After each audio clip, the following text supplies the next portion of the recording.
The anime begins at the famous Regarden Magic Academy, a place where the most valued thing among the students is the talent for using magic. There, anyone who demonstrates great magical ability earns respect and recognition. But a question arises: what happens to those who do not possess this gift? For many people, these students simply have no chance at all. Without magic, they say it is impossible to evolve within the academy or achieve any prominence in academic life. At least, that is what almost everyone believes. Meanwhile, in a dungeon located on the 7th floor, we find the protagonist of the story, Will Serfort. Unlike the other students, Will cannot use even the smallest amount of magic. Even so, he faces monsters inside the dungeon to earn credits for the academy. In addition, he wants to prove to everyone that, even without magic, he is still capable of achieving results and continuing to study there. For him, the important thing is to show that he can move forward and succeed,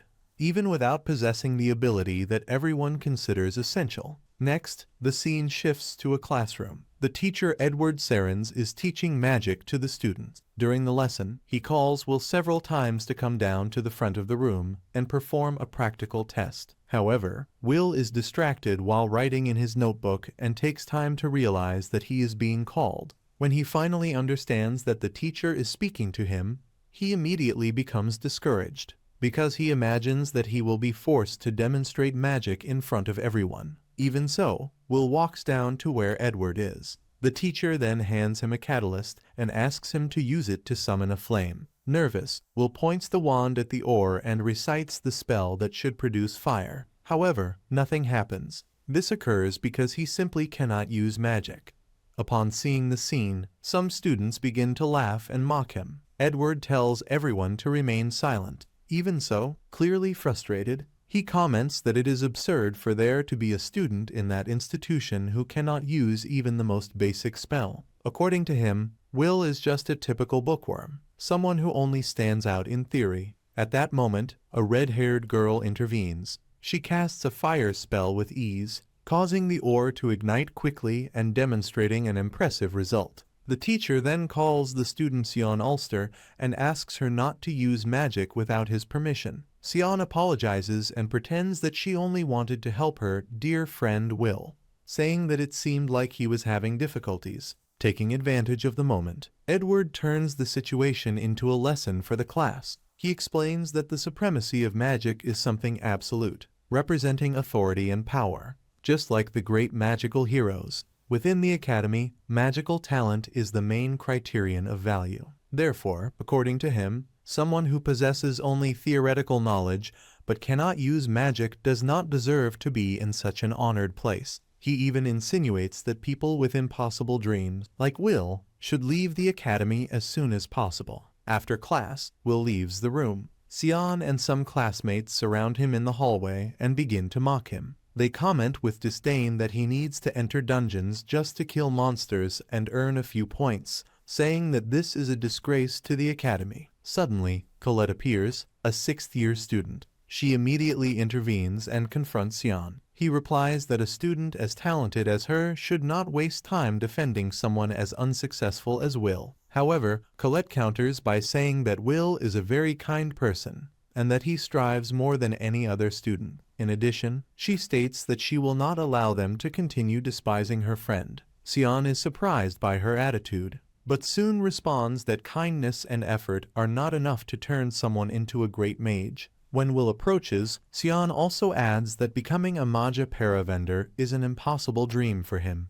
After that, she and her friends leave, saying that they do not want to waste any more time with someone so mediocre. As soon as they walk away, Colette and the small Kiki stick out their tongues at the group, clearly irritated with the situation. Next, they walk with Will through the castle corridors. Colette comments that he should not let himself be shaken either by Sion's words or by the attitude of Professor Edward, who should not have humiliated a student in that way. Will, however, admits that part of what they said is true. After all, he really cannot use any kind of magic. In addition, he comments that he even feels embarrassed for making a beautiful girl like Colette worry so much about him. Upon hearing this, Colette blushes slightly, but tries to hide it, pretending to be irritated. As she comes from a noble family, She says that she needs to maintain her posture and composure. Shortly after, she notices that Will seems lost in thought and asks what is happening. He replies only that he was admiring the beauty of the academy. The two then look at the sky, where the most powerful mages known as Magia Vander live, responsible for protecting the world. Will explains that, a long time ago, people knew nothing about the sky and the world lived immersed in chaos because of invaders coming from it. After much suffering, 5 great mages faced these threats and managed to drive them away. They sealed the sky using powerful magic and brought peace to the world. Since then, all mages share the same dream, to one day become a Magia Vander. While she continues looking at the sky, Colette asks if the woman with the ice staff is Albis, known as the Ice Maiden. Will replies that yes, and we see that she is sitting near a window, observing everything from above. At that moment, Will remembers the past. In a flashback, he appears playing with his childhood friend, the Elfaria. At that time, the two dreamed of becoming Magia Vander, so they could reach the sky and watch the sunset from there. Will became excited about Faria's dream, and the two promised that, when they grew up, they would achieve that goal together. But as the years passed, things changed a lot. Faria revealed an incredible talent for magic and ended up becoming the youngest Magia Vander in history. She left alone toward the blue sky. Meanwhile, Will followed a completely different path. He does not possess any talent and cannot use even a single drop of magic. Even so, he cannot forget that promise made when they were children. No matter how impossible it seems, Will continues fighting to achieve that dream, hoping that one day he will be able to stand by her side again. Soon after, the scene changes once again. Professor Warner is scolding Will for having returned to the dungeon without permission. In addition, he went alone all the way to the 7th floor, which is extremely dangerous. Will apologizes, but we soon discover that he does this mainly to earn credits. Taking advantage of the moment, he asks how many points he will receive for the monster he defeated. Warner becomes irritated when he realizes that this is the only thing that seems to matter to him, but replies that he will give 2 credits for the achievement. While he celebrates, an Academy staff member asks if he is still determined to become a Magia Vander. The man explains that, before reaching the Tower of Paradise, it is necessary to enter the higher institute. To do so, the student needs to accumulate many credits in 3 different areas: theory, practice, and spellcasting. Will is very good in the first 2, but he cannot earn points in spellcasting, precisely because he cannot use magic. Because of this, he would end up with only 7,200 credits, which makes it almost impossible to advance using only points obtained in practical battles, especially for someone who cannot use magic at all. Even after hearing all that, Will does not show the slightest intention of giving up. Warner, irritated, continues complaining to him and says that someone like Will should not even dream of becoming a Magia Vander.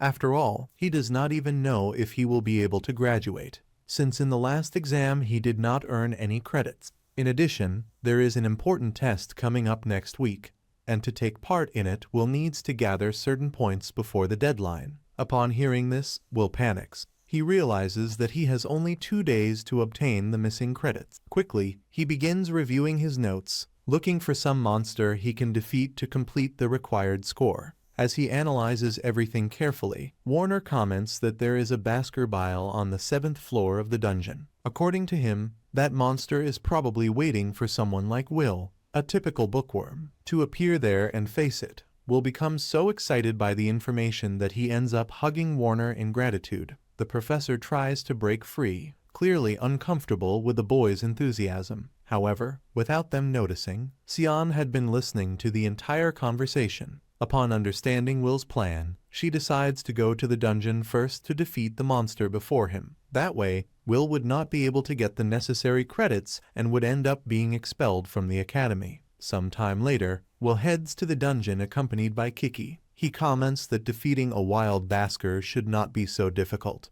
as long as he is careful with the creature's fire breath. Otherwise, he might end up like the boy who was burned alive the last time he faced one of those monsters. Meanwhile, Sion and some classmates are also searching for the monster in the same place. Lyral asks if he is sure that they should be exploring the 7th floor without authorization. Sion becomes irritated by the question and responds rudely, as if he were being treated like a fragile child. Even so, the group continues searching for the creature. During the search, Sion comments with disdain that he cannot stand the idea of someone who cannot use magic wanting to become a Magia Vander. Shortly after, when they were about to use magic to locate the monster more quickly, something unexpected happens. One of the boys is struck by a violent blow and thrown against the wall. Apparently, he met a very unpleasant fate. Lyral panics upon seeing that. Her screams echo through the dungeon corridors and reach Will's ears, who was in another area. Without wasting time, he runs toward the sound to find out what is happening. When he finally arrives at the location, Will realizes that only Sion is still standing. She is desperately fighting against a creature that is definitely not a Baskerville. In fact, it is a malevolent sentinel, a huge monster that carries a gigantic sword. This creature is worth 10 credits and has a level higher than 5. Hidden behind a wall, Will watches the scene and becomes confused. He wonders why a monster like that is on that floor of the dungeon, since it should appear only on much deeper levels. While thinking about it, he realizes that Sion's magic is having no effect on the creature. For a moment, Will thinks about leaving. He wonders if he really needs to save someone who has always treated him with disdain since he entered the academy. Sion has never done anything other than mock him. If he simply ran away, perhaps no one would find out. But then he remembers Elfaria, who always said that Will was a kind person, someone with a truly noble heart. Even knowing that he might not be that incredible, he decides to act because he wants to become someone worthy of her. Determined, he runs into the battle and interrupts the Sentinel's attack. Meanwhile, elsewhere, Edward finds Warner and tells him that Sion and 2 other students went to the dungeon. Since the place is enormous, Edward asks him to use his familiar to locate them on the 6th floor. However, Warner notices something different. They are on the same floor as Will. He then shows everything through his crystal sphere and tells Edward that there is no reason to worry, because Will is there as well. At that moment, Will continues facing the Sentinel. He manages to narrowly dodge several of the creature's attacks. Despite the monster's strength, its blows cannot hit Will, thanks to the boy's incredible speed. Sion watches everything, completely surprised. He cannot believe that this is the same Will he always called useless. On the other side, Edward is also shocked to see what is happening. Warner then explains that Will is a very unusual case. Even without possessing magic, he has an impressive physical strength, comparable to that of a dwarf. In addition, his ability to observe the enemy's movements allows him to anticipate attacks with almost perfect precision. The Sentinel tries to strike Will once again, but he had already predicted the movement. With a quick blow, he cuts off one of the creature's arms. Then, he grabs his sword and, accepting that he might be the only warrior in a world dominated by magic, concentrates all his strength into a single attack. The strike is so powerful that it pierces through the Sentinel with ease, completely destroying the monster. After the battle, Will extends his hand to Sion, who remains on the ground, unable to believe what just happened. For the first time, he realizes that Will may be much stronger than he had imagined. Watching everything through the sphere, Edward cannot accept that someone without magic can demonstrate so much power. Some time later, Warner gives Will the 10 credits for defeating the Sentinel. Even thinking that the boy is a bit annoying, he acknowledges the achievement. Will becomes extremely happy upon receiving the points. Thus begins the story of a boy who might turn the magical world upside down. A story where the union between a sword and a wand can create something completely unexpected. Soon after, we see a flashback from 5 years ago. At that time, Will was only 10 years old.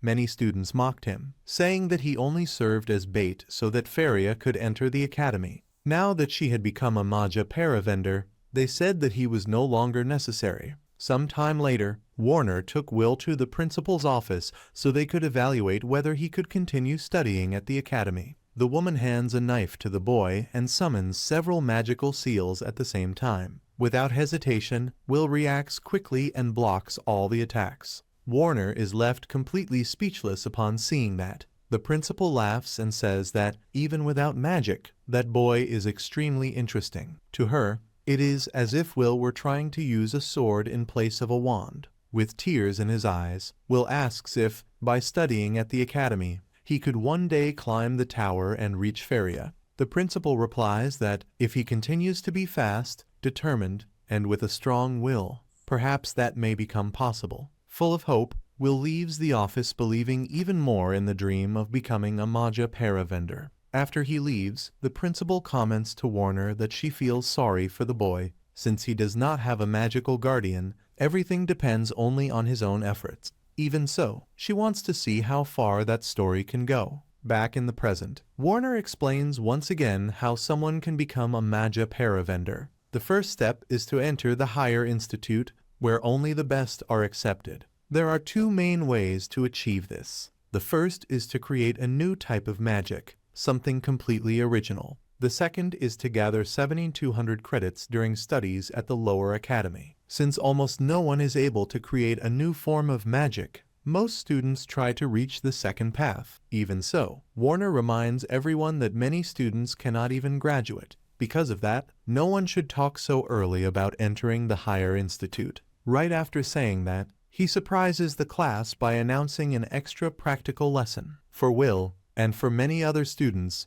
the real challenge is only just beginning. After the difficult class finally ends, Colette finds Will in the academy corridors. She comments that he no longer has many credits left to earn in the theoretical subjects. Will replies that this happens because he always fails in the spellcasting part, but that does not mean he will give up. On the contrary, he states that he will keep trying. In addition, he says that he has a lot of respect for Professor Warner, since not every teacher would take the time to offer extra classes to help students. Many would simply leave the students to deal with their difficulties on their own. Colette agrees with him and comments that Edward, for example, certainly would not do something like that. While they talk calmly, some students pass by nearby, excitedly commenting that Sion defeated a malevolent sentinel alone, which is worth 10 credits. In reality, Lyral is spreading this false story to improve Sion's reputation. He knows that it is not true, but remains silent.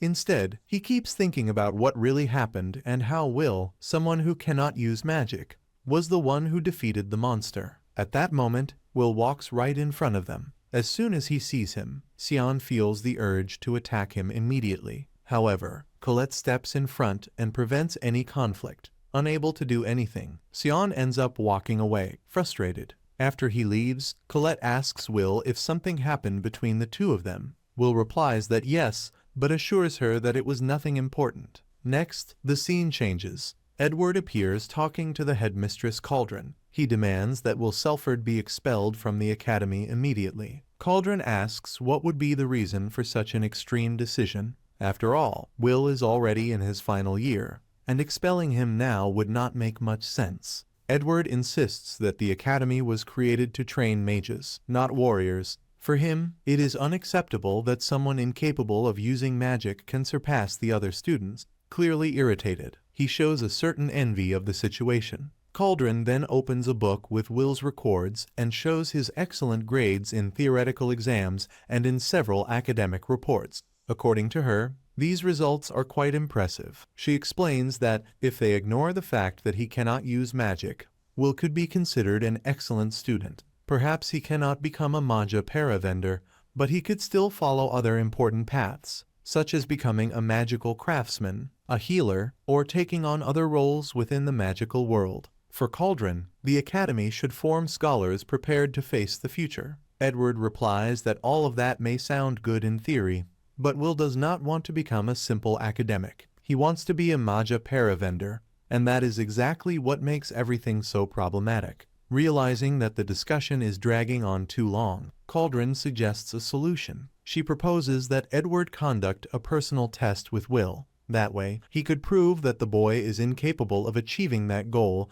and then decide on his expulsion. Edward immediately accepts, smiling with confidence. Unlike Warner, he does not intend to show any mercy. After leaving the room, he seems completely satisfied. Once he is gone, Cauldron comments to herself that she hopes that Test will help Will finally face the truth. According to her, no one understands the path to becoming a Magia Vander better than the mysterious dark mage of the Viper. In another scene, we see Will studying together with Colette. He is working very hard because he knows that if he loses even a single credit, he will not be able to enter the higher institute. At the moment, he is writing about the history of the dwarves, describing how they were brave warriors who faced extremely powerful magic without ever giving up. While explaining this to Colette, Will comments that a person's determination and willpower can overcome even magic. However, Colette seems a bit distracted, observing some strands of gray hair that he has on his head. She even jokes that he should get some rest. Suddenly, Edward appears and tells the two of them to stop making noise.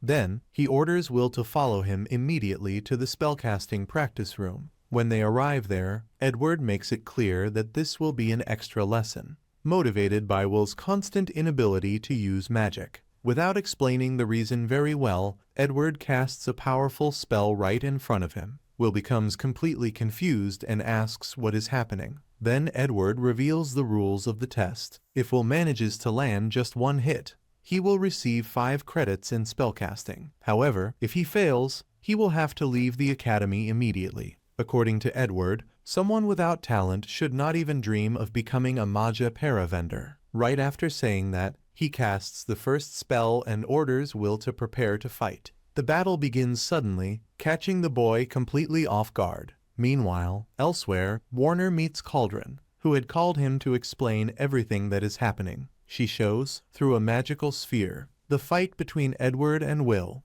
Warner is shocked and asks what is going on. Cauldron explains that Edward is testing Will, and that no one can interfere. According to her, if Will wishes to be recognized as a candidate for Magia Vander, he must face this kind of challenge. Warner finds all of this extremely unfair and even cruel. He remembers that Edward almost became a Magia Vander in the past. He came very close to the top, but ended up being defeated and never managed to achieve the title. Even so, Cauldron insists that the test must continue. Back to the fight, Edward begins casting spells continuously against Will. The boy tries to dodge all the attacks, but soon begins to grow exhausted. Even though it is low-level dark magic, the spells are still extremely powerful. At one moment, Will runs quickly toward Edward and tries to land a kick. However, the teacher's defense is practically impenetrable. The impact is so strong that it ends up pushing Will back, even causing his glasses to fall to the ground. He watches in amazement the way Edward casts spells without even needing to recite them, maintaining both perfect defense and attack. Even almost out of strength, Will tries to stand up again. Edward then comments that he will use only 2 spells against him: his black flames, capable of burning him completely, and his magical shield, which can block any attempt of physical attack. He activates Magical Doctrine number 27 and states that someone incapable of mastering 1,000 spells should at least try to master a single spell with perfection. Will begins to pay attention to his words and realizes that Edward is using overlapping spells, creating a true rain of attacks called Dax Darrens. Will tries to escape quickly, but Edward gives him no chance. The blows fall one after another, while he moves his wand as if he were conducting an orchestra of destruction. In the end, Will ends up falling to the ground, completely injured. He admits to himself that he cannot defeat a high-level mage like Edward. Even so, he thinks that perhaps things would be different if he at least had his sword with him. Meanwhile, Colette continues waiting in the corridors, near the lockers. She begins to find everything very strange. Edward had never shown any interest in helping Will, so why would he suddenly decide to give extra lessons? The more she thinks about it, the more she believes that something is wrong. At that moment, Kiki appears running and makes a gesture indicating Will's locker. Colette immediately understands that he may be in danger. When we return to the practice room, we see Will lying on the ground after receiving several attacks from Edward. The teacher approaches and coldly says that the Magia Vander are elite mages. If Will cannot defeat him, then he will never have any chance against one of them. While Edward presses Will's head against the ground with his foot, he recalls an old story about the Battle of the Dwarves. According to him, it only took a single powerful mage to eliminate 10,000 dwarves at once. For Edward, that was the definitive proof that a sword could never reach the same level of power as a magical wand. Because of that, he advises Will to completely abandon this absurd fantasy of becoming a Magia Vander. Even in that humiliating situation, Will manages to break free. He firmly declares that he will never give up on his dream, holding tightly the glasses he received from Feria. He states that all he wants is to fulfill the promise he made to Elfaria. The only reason he continues fighting is to be able to stand by the side of the person he loves. Edward becomes outraged upon hearing that and asks, with disdain, if something as simple as love is really what motivates Will to try to reach the top of the magical world. Will replies that yes, even if the path is difficult and everyone considers it ridiculous, he will continue moving forward until he can reach the one he loves and watch the sunset by her side. At that moment, Colette arrives running, desperate. Without thinking twice, she throws Will's sword in his direction. He catches it in the air and stands up with determination, preparing to face Edward once again. For Edward, using a sword in a fight between wand users is something completely absurd. Even so, he responds by releasing another dark magic spell. What he did not expect was that Will would manage to cut through that magic using the Sword of Moria.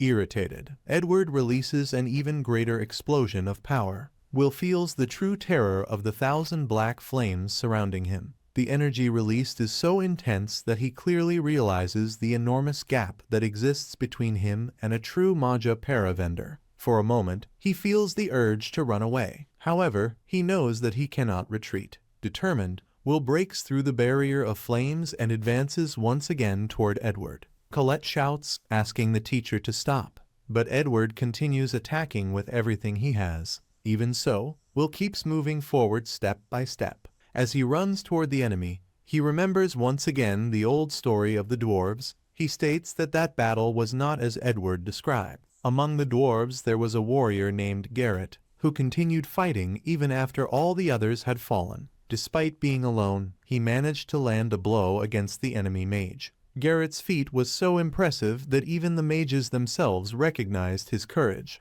Inspired by that story, Will decides to prove that a sword can also cut through magic. In the next instant, he leaps with all his strength. The sword pierces through Edward's magical barrier and destroys his defensive shield. Will manages to reach the teacher and touch his hand, leaving only a small scratch. Edward immediately steps back, furious. Even so, he admits that Will fulfilled the condition. He managed to land a hit, and therefore earned 5 credits in spellcasting. Shortly after, Will collapses to the ground completely exhausted, and Colette runs to help him. Watching everything through magic, Cauldron is impressed by the result. She comments that Will manage to advance without caring about anything other than his own physical strength, using pure determination to break through Edward's defense. Meanwhile, in the surroundings of the academy, a strange blonde girl with an almost psychotic behavior appears preparing something mysterious related to Will. The scene then shifts to a flashback. In it, we see Feria handing the glasses to Will. She says that he is the kindest and bravest person she knows. After that, she says goodbye to him. Even sad, Will promises that one day he will also reach the tower, no matter how many difficulties appear along the way. For him, what matters is that one day the two of them can watch the sunset together. Feria smiles upon hearing that and promises that she will wait as long as necessary for that reunion to happen. In that difficult moment, Warner was there to comfort the boy. Will then promises that he will never again allow sadness to make him feel weak or useless. Returning to the present, we see Will walking through the streets of the district called Slungland. Since he does not possess magical talent, he decided to dedicate himself as much as possible to his studies and work. Among his tasks is delivering all the correspondence in the region. During one of these deliveries, he briefly talks with an elderly man and soon continues on his way. At a certain moment, he trips and almost drops all the newspapers he was carrying. Only one of them ends up slipping away. When picking it up, Will notices something important. The news reports that the Higher Institute sent a special order to the academy related to an elf student. Surprised, he immediately runs home and calls his friend Rosti, asking for help. Will explains that he needs Rosti to build a magical object for him, because Feria requested a special contribution. Determined to help, he wants to do everything within his reach. Rosti, seeing his friend's excitement, asks what kind of work will be necessary. Will explains that he needs to obtain ice cores from ice walkers. creatures that possess very valuable magical catalysts. The Academy is offering rewards to those who manage to gather these materials. Rosti comments that Will remains as enthusiastic as ever. After finishing the magical object, he says that he made some improvements compared to the previous version. Will thanks him and already prepares to run off again. But before he leaves, Rosti notices that Will is so excited that he forgot to eat. So he places a piece of bread directly into his mouth to make sure he has enough energy. In another scene, we learn more about the history of magic. One of the great pioneers of the magical world, Queen Mercedes, taught that all magical knowledge originates from dungeons. According to her, true mages must use their wisdom to explore these places, discover the unknown, and acquire new knowledge, because everything in the world is connected. Soon after, we see Will and other students exploring the 4th floor of the dungeon while carrying out the mission to help Faria. In another area of the place, Sion is surrounded by students who praise him. They watch in amazement as he defeats several ice walkers using magic. Despite receiving all that admiration, Sion cannot feel satisfied. He keeps remembering Will's surprising strength and how he was saved by him during the fight against the malevolent sentinel. Meanwhile, Will decides to advance even deeper into the dungeon. He knows that if he takes too long,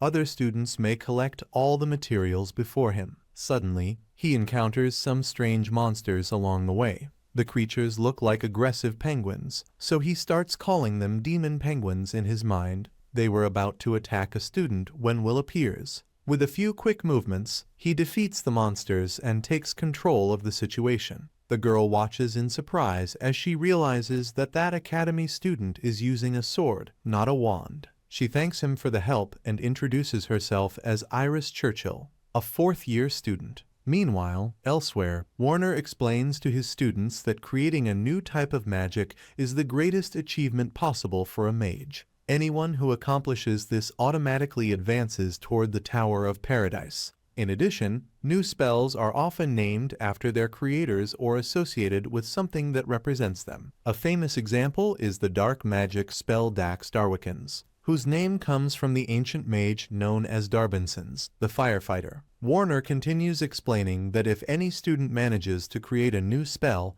their name will likely be remembered in history forever. However, everyone there knows that this is much easier said than done. Inventing an original form of magic is extremely difficult, almost impossible for most mages, and therefore this path to success seems very far from reality. At that moment, a girl raises her hand and asks if the elven mage who appeared in the newspaper is really as powerful as they say. Warner responds with complete honesty that yes. He explains that she is on a completely different level from the rest of the mages. After all, there has never been anyone capable of creating 12 original spells on their own. For him, that alone would be enough to place her among the greatest mages who have ever existed. As soon as he finishes speaking, the students begin whispering, impressed by the magnitude of her talent. Among them is a curious boy who, by coincidence, looks a lot like Faria, and he listens to the conversation attentively. Meanwhile, Colette comments that Will's childhood friend really is an incredible person. In addition, the entire academy is being stirred because of the mission she requested. A classmate next to her notices that Colette seems a little jealous when talking about Elfaria and says that this is completely normal. After all, someone so extraordinary could easily attract all of Will's attention. Colette feels embarrassed upon hearing that.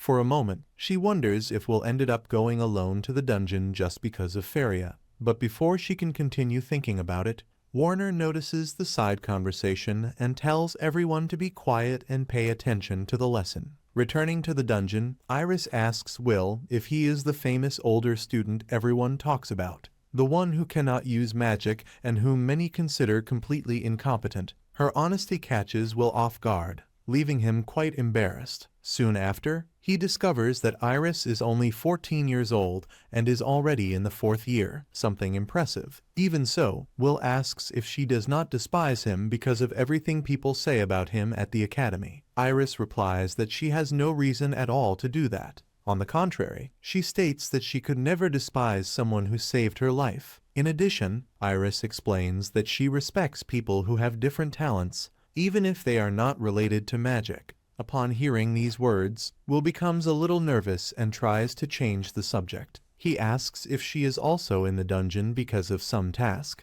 Iris answers that yes, she wants to help Elfaria, because her dream is to become a Magia Vander and protect the sky. Upon hearing that, Will remembers that ordinary people, in fact, do not know the true sky. The current world is protected by an enormous barrier created by the Magia Vander themselves. This barrier forms an artificial sky that hides the true reality. According to ancient stories, if that barrier were ever to disappear, a great darkness would take over the world and a terrible calamity would arise. For that reason, many students follow the orders of the Magia Vander not only out of admiration, but also because they believe they are helping to maintain this great barrier that protects everyone. While Will thinks about this, Iris says that once she had the opportunity to meet Elfaria in person. She explains that, on that occasion, she was trapped inside a dungeon, completely surrounded by monsters. When she thought she had no way out and was going to die, Elfaria suddenly appeared and saved her life. For Iris, that moment was like seeing a goddess descending from the sky. She speaks with great excitement about that moment and says that she hopes to be able to see her again someday. While the conversation continues, Will is looking for signs of the Ice Walkers. He explains that these creatures usually leave trails of ice fragments on the ground, normally measuring between 1 and 10 millimeters. However, upon observing the ground more carefully, he finds a piece of ice that is more than twice the normal size. This indicates that there is probably a much larger monster in that cave. Upon hearing that, Iris becomes frightened. She suggests that maybe it would be better to retreat, since facing something of that size would not be a good idea. However, Will enters the cave without thinking twice. For him, magic is something incredible, but it is not everything, especially inside a dungeon. Their experience and strategy also make a big difference. In addition, he trusts his own methods to deal with dangerous situations. Iris still does not fully understand what he means, but suddenly Will notices a flash coming toward him. He reacts quickly, dodging the attack and pulling Iris back to protect her. Soon they realize that it was not an ice walker,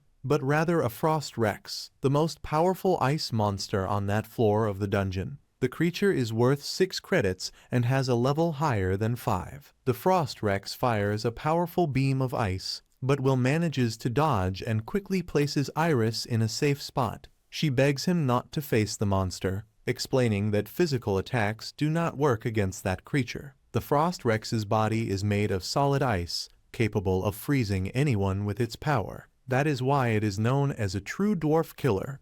Normally, it can only be defeated with long-range magic. Even so, Will states that there is no reason to worry. He assures her that he has faced monsters like that before. The Frost Rex begins to charge another ice attack and fires it directly at Will. However, he manages to dodge it with ease, running quickly across the frozen area of the cave. Taking advantage of an opening, Will uses a magical device he received from Rosti. He wraps the monster's body with the equipment and waits a few seconds before activating it. Soon after, a large explosion of fire takes over the place. When everything finally calms down, Will mentally thanks Rosti. The new devices are much better than the old ones, and thanks to them he was able to execute his strategy. The Frost Rex is especially weak against explosions and fire attacks, which made the plan even more efficient. After the battle, Will begins searching for the monster's ice core. Meanwhile, Iris watches everything in silence. Standing a bit apart, she begins to realize that the rumors about Will at the academy are completely different from reality. While she is lost in thought, Will approaches and says that it is already time to go back. They have already gathered enough materials for the mission. Iris quickly changes her expression and thanks him for the help. Some time later, we see Iris arriving at the Tower of Mages. As she walks, she thinks that Will, even without magic, makes up for it with creative attacks, using magical devices and his incredible physical strength. In addition, he demonstrates a great combat instinct and a lot of experience inside dungeons. Upon reaching her destination, she fixes her hair, removes her glasses, and knocks on a large door, asking permission to enter the room of the Magia Vander. As soon as the door opens, we find several of them gathered: Cariat Incendia Wisman, Porcius, Eleanor, and Elfaria Alvisford. Cariat allows Iris to speak, since at that moment they were only participating in yet another rather boring meeting. In addition, everyone there knows that if the barrier protecting the world were broken at that instant, the entire world would be lost. Soon after, Co and Eleanor begin to discuss what may happen in the future. They know that the celestial inhabitants observe everything from the sky, and that, at the moment, they do not have enough strength to face them. Because of this, they believe it will be necessary to find new promising talents before the day of destiny, as they cannot allow the prophecy to become reality. At that moment, Iris, or rather Watcher, as Co usually calls her, comments that during her time at the academy she found someone very interesting. It is Will Serfort, the magicless student everyone talks about. After observing him carefully, she believes that the ideal would be to allow him access to the tower. The proposal, however, is rejected almost immediately by Cariat and Eleanor. Even so, Co comments that the idea seems amusing, and Faria also shows agreement. Eleanor, in turn, makes it clear that she is against it. She does not like the idea of surrounding herself with people she considers inferior. In response, someone states that, to him, the most important thing is that each person can be useful. The conversation begins to grow tense, and the tension among them increases. But Cariat interrupts the discussion before it escalates. He advises everyone not to make hasty decisions. Soon the great magical festival will take place,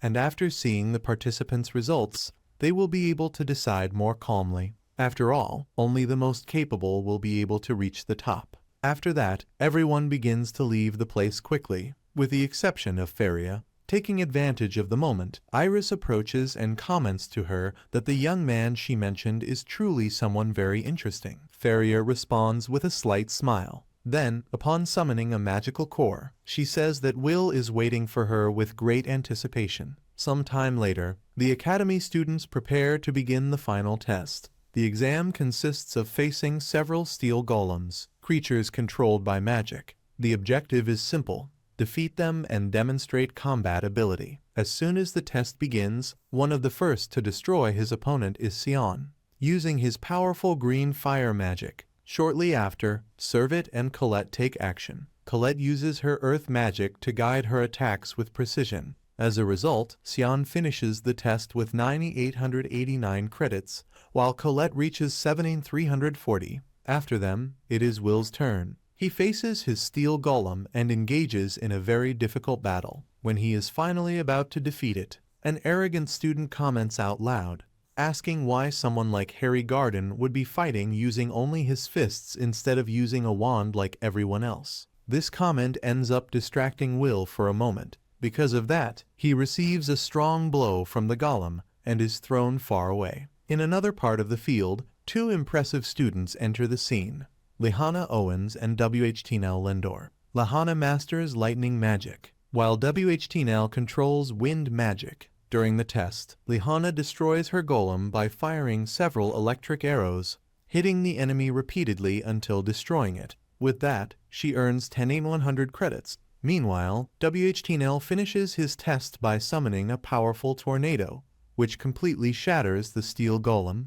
guaranteeing 1075 credits. Even so, when everyone believes that nothing could surpass that, Julius Rienberg appears. With great confidence, he creates several ice stones and quickly launches them against all the remaining golems. As soon as these stones touch the creature's armor, they transform into frozen roses. Then Julius simply says the word "release," and immediately all the golems become completely frozen and deactivated. With this impressive technique, he finishes the test with 1048 credits. When the test ends, Lehana comments that she did not imagine the others would still be so skilled. WHTNL replies that there was no reason to think otherwise. He also says that she does not need to worry, as soon they will all be celebrating her promotion within the academy. At that moment, Julius approaches them and throws an ice rose, almost as if he were declaring war. He states that now he will be able to defeat them using his new secret technique. Even so, Lehana and WHTNL are not intimidated. Combining wind and lightning magic, they easily destroy the small frozen rose. These three students are the only ones who manage to surpass the mark of 10,000 credits. which is not a surprise to anyone, since it practically confirms their promotion to the higher Institute of Magic. Meanwhile, Will watches everything from afar. Upon seeing those results, he begins to think that perhaps he does not have enough credits to graduate, much less to enter the higher institute. After all, credits serve as proof of each student's strength. Up to that moment, Will has only 5 credits, and that is his final year at the academy. Thinking about that, he ends up feeling discouraged as he walks. His friend Kiki tries to comfort him, but suddenly Julius, who is passing nearby, snarls with disdain and tells Will to get out of the way. Next, the scene changes. Will and Colette are sitting while eating together. Suddenly, Colette stands up abruptly and says that maybe there is still a chance that someone might want to recruit him. But she also states that he needs to be realistic. Reaching the higher institute with only theory and physical effort will not be enough. Even so, she remembers that there has already been a case in which a student with less than 7,200 credits ended up being recruited. Despite that, Will remains worried. After all, that year the Great Magic Festival will take place, and all the students want to stand out by showing their best spells. This festival takes place at Regarden Academy every 2 years. During the event, several competitions are held. It is at this moment that the high mages of the tower observe the participants to evaluate their abilities and choose possible candidates. Colette then explains that, in the end, everything comes down to duels between the tower factions, where it is decided who will be chosen and who will be left out. These factions are Torsius Phase, the Lord of Lightning; Liffen, the Sacred Elf; Albis; Vina, the Ice Maiden; Barum, the Emperor of Flames; and finally Mysterious Noah, the Sovereign of Light. Each of these factions is led by a powerful magic wielder. If a student is chosen by one of them, they will have direct access to the tower. Even so, Will remembers that it is not simple to ignore the normal graduation process and be recruited directly. For that to happen, the student would need to demonstrate extraordinary magic, capable of impressing even a great mage. Colette, however, comments that there are rumors about another possibility. They say that during the Great Festival, observers also appear, people responsible for searching for special talents for the tower. While the two are talking, Iris passes very close to them. She hears part of the conversation and watches them with a curious smile. Will then states that he does not intend to draw attention at the festival. He prefers to work behind the scenes, helping with the organization of the event. Colette insists that he should participate, saying that if people saw him fighting, they might change their opinion about him. Will thanks her for the concern, but believes that, in his case, the festival would be like participating in a regular sports event. For him, it would not make much difference. He remembers that he already had a bad experience during his second year, when he ended up failing in front of everyone. At that time, several students at the school began to mock him and treat him poorly. After recalling all that, the two remain there, reflecting on what may happen in the future. As they walk, Will and Colette observe other students training. Some practice creating magical creatures, while others try to summon spiritual guardians.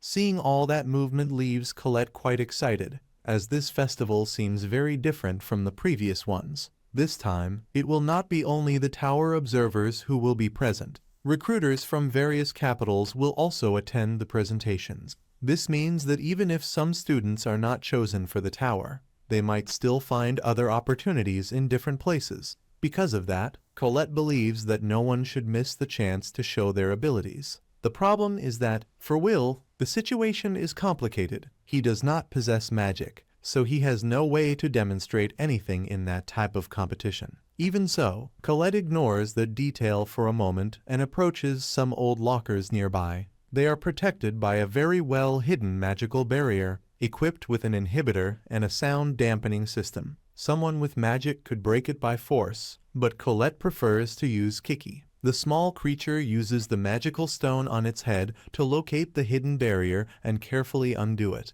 After they manage to open the access, they find a hidden staircase. Upon hearing noises coming from the lower floor, they decide to go down quickly. Down there, they find several academy students gathered, participating in a clandestine betting system. They are placing bets to try to predict who will win or lose during the magic festival. Nearby is Sion, accompanied by his group of arrogant friends. As soon as he notices Will, he immediately prepares to provoke him as usual. But, to his surprise, Colette steps in front and points her wand directly at his face. She threatens him firmly, making it clear that she does not want any kind of trouble. She also warns that if he bothers Will again without reason, she will truly become angry. At that moment, Will asks why Sion is participating in illegal betting. The answer he receives is simple: it is none of his business. Even so, Sion's own classmates end up unintentionally revealing that he is only there because he heard some students commenting that there is a big difference in power between him and the 3 strongest students at the academy. What really bothers him is seeing everyone talk about them while completely ignoring his presence. Irritated, Sion begins to shout that he spent an entire month in silence, training to rebuild his reputation. He states that he is not worried, because the others only have an advantage in theory, while in real magical ability he can still surpass them. He also says that they have not yet managed to defeat him, and that it will never happen. Even so, he realizes that he is practically justifying himself to someone he considers an idiot, so he decides to stop talking. Later, Will finishes one of the day's classes and wakes Kiki so they can leave. When he is about to go out, Colette asks if he has any plans, because she would like to accompany him to the training dungeon. Will smiles and apologizes, explaining that he needs to go work at Gina's tavern, so he will not have time for that. Colette ends up getting irritated with the answer. That same night, on Slunglin Street,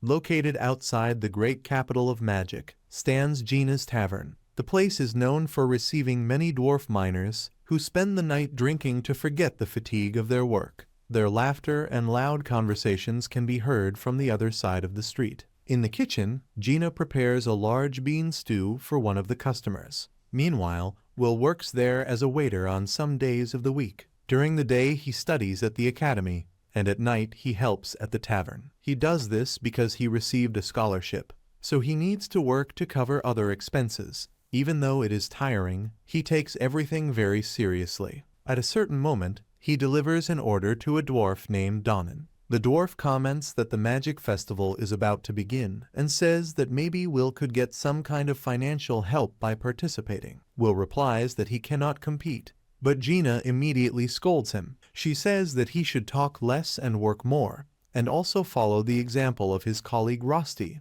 who is working with great enthusiasm. Soon after, Will begins to clean a huge pile of dishes. With some difficulty, Rosti tries to cheer him up, saying that he does a great job, especially considering that he is someone who does not possess magic. Since they are roommates, Rosti states that he will always do his best to help him. After finishing almost all the tasks of the night, the two begin washing the dishes so they can finally leave. During the conversation, Rosti remembers that dwarves usually do not pay very well. He suggests that maybe Will could talk to Professor Warner, who might be able to get him a better job. Will replies that the professor already worries a lot about him and that he does not want to keep bothering him. In addition, he says that he likes working there because Donan and the other dwarves have always treated him well since he arrived. Because of that, he has a lot of respect for all of them. While they are putting away the utensils in the cabinet, a spoon slips from Will's hands at the exact moment Julius unexpectedly enters the tavern. As soon as he enters, Julius begins to complain, saying that the place looks like a pigsty.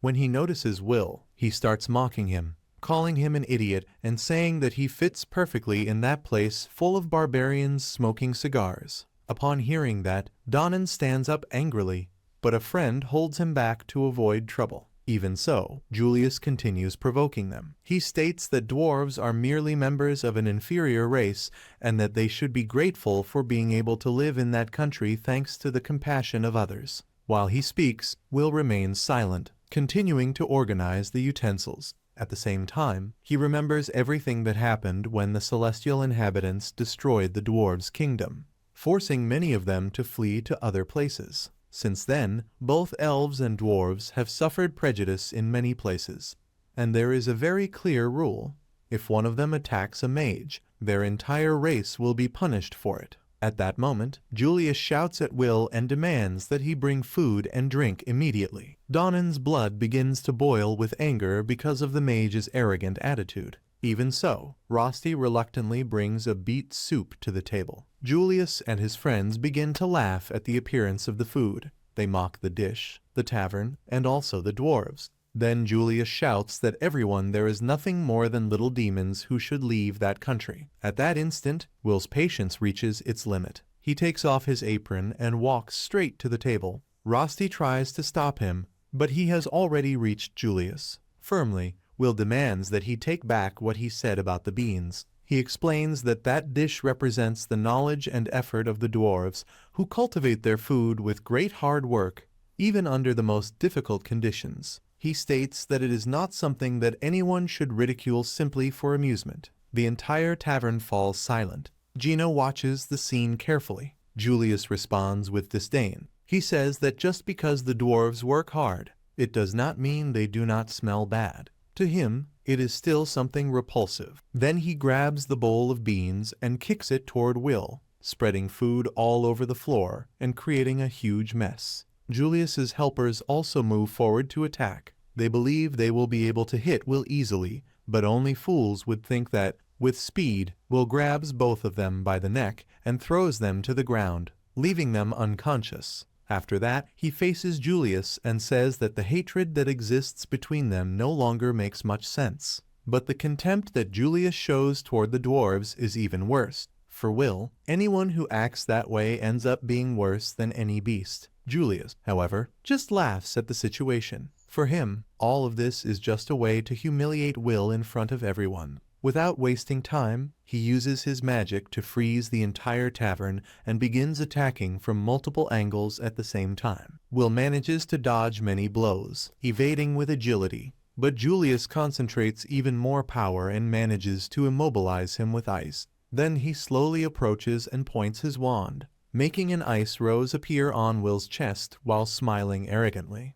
At that moment, Donan shouts for Julius to stop before he crosses all limits. When Julius prepares to freeze Will completely, he notices the boy's firm gaze. That expression makes him change his mind. It seems that simply leaving him trapped in ice would not be enough. Then Julius decides something else. He points his wand at Will and orders him to participate in the Great Magic Festival. His intention is simple. He wants to humiliate him in front of the entire academy. Will manages to break the ice quickly and pulls the wand from Julius's hand by the tip. Donan asks both of them to stop immediately, but Rosti realizes that it is already too late to avoid the confrontation. Julius declares out loud that he will win and destroy everything that Will has built within the academy. Will accepts the challenge, but sets one condition.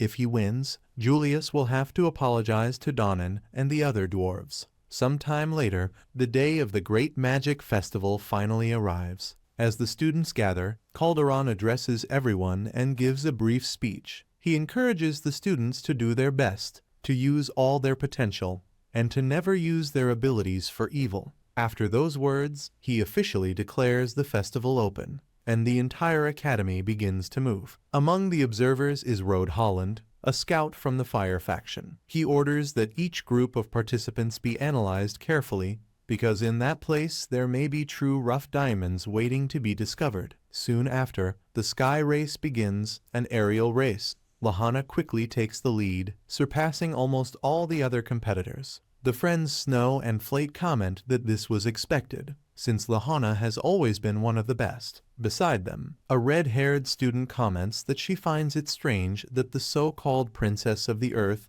is not participating in the magic competitions that year. Among the audience, many recruiters observe every detail carefully. All of them want to find new talented mages to take to the tower. This happens because, during the festival, mages from different places compete to recruit the most promising students. Meanwhile, Miss Perfect continues to demonstrate her impressive skill. She maintains her position and ends up breaking a new academy record, winning her second consecutive sky race and surpassing previous champions by a wide margin. After the race, she decides to also participate in the crown attack, saying that she could not abandon a maiden in danger. In truth, this happens because Colette, in a moment of urgency, asks her to join their group, since they are lacking members. The red-haired girl feels pleased at the thought that she will have the opportunity to spend more time with Colette. She believes that she was chosen by her own merit, and not that useless Will, as she usually thinks. However, when she arrives at the meeting point,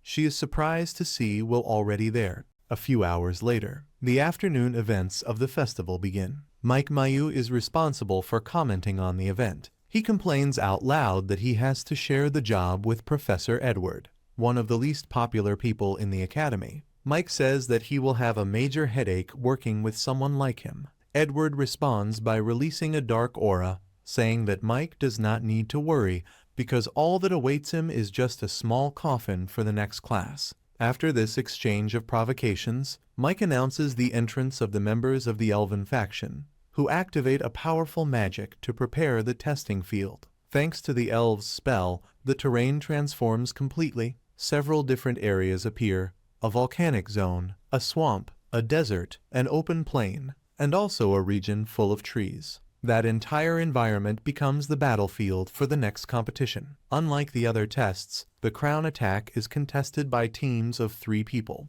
The groups start at the edges of the field and need to advance toward the central stadium, where the crown is located. But the path will not be simple. In addition to the natural obstacles, the professors have also placed several traps throughout the terrain to make the challenge even more difficult. Furthermore, participants can directly interfere with other groups, hindering their opponents. Because of that, this test is considered the most chaotic of the entire festival, practically a free-for-all battle among the students. Edward explains that the objective of the event is to encourage teamwork and test the students' ability to deal with unexpected situations. According to him, the best way to approach it is to imagine that they are exploring a dungeon full of dangers. Mike interrupts by saying that the most interesting part will be observing the spells of the strongest students in the academy, even though it is something that should remain secret. He also comments that in the clandestine bets 2 groups are among the favorites: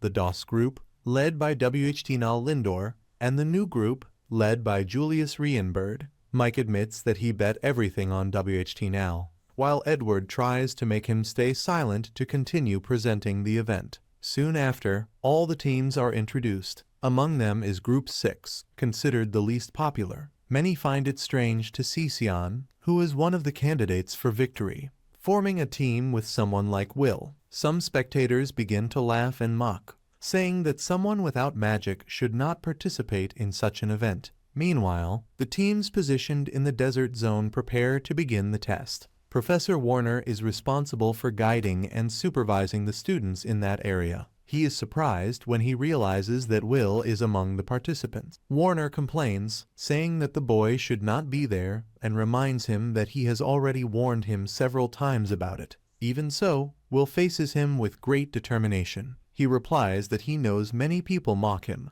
but even so he needs to win that competition, no matter the cost. Warner tries to stop Will from continuing, but it is clear that he does not intend to give up. Colette apologizes to the professor, explaining that Will is extremely determined and rarely backs down once he makes a decision. Soon, the long-awaited event finally begins.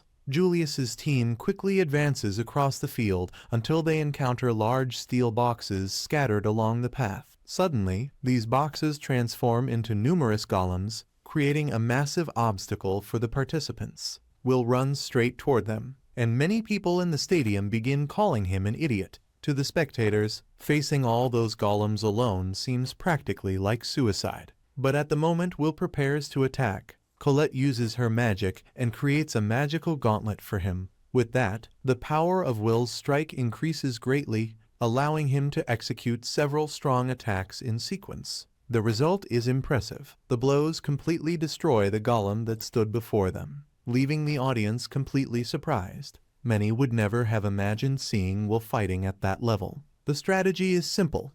Although he does not possess his own magic, he can use magical equipment, like the gauntlet created by Colette. In that way, he continues to follow the rules of the competition. Meanwhile, Sion becomes lost in thought. He remembers the battle in which Will saved him from the Devil Sentinel, something that still deeply bothers him. For Sion, it was humiliating to be saved by someone he considers inferior. After that episode, he tried to become stronger to erase that shame, but now Will manages to take the lead in the race. The objective of the test is to reach the crown located at the center of the field first, and Will's group is ahead as they enter the desert zone. Suddenly, other iron boxes appear, different from the previous ones. They rise quickly into the air and begin launching magical projectiles at the students on the ground. Will reacts immediately. He strikes the ground with force and, using the impact of the blow, creates a large barrier of sand and earth that blocks the projectiles.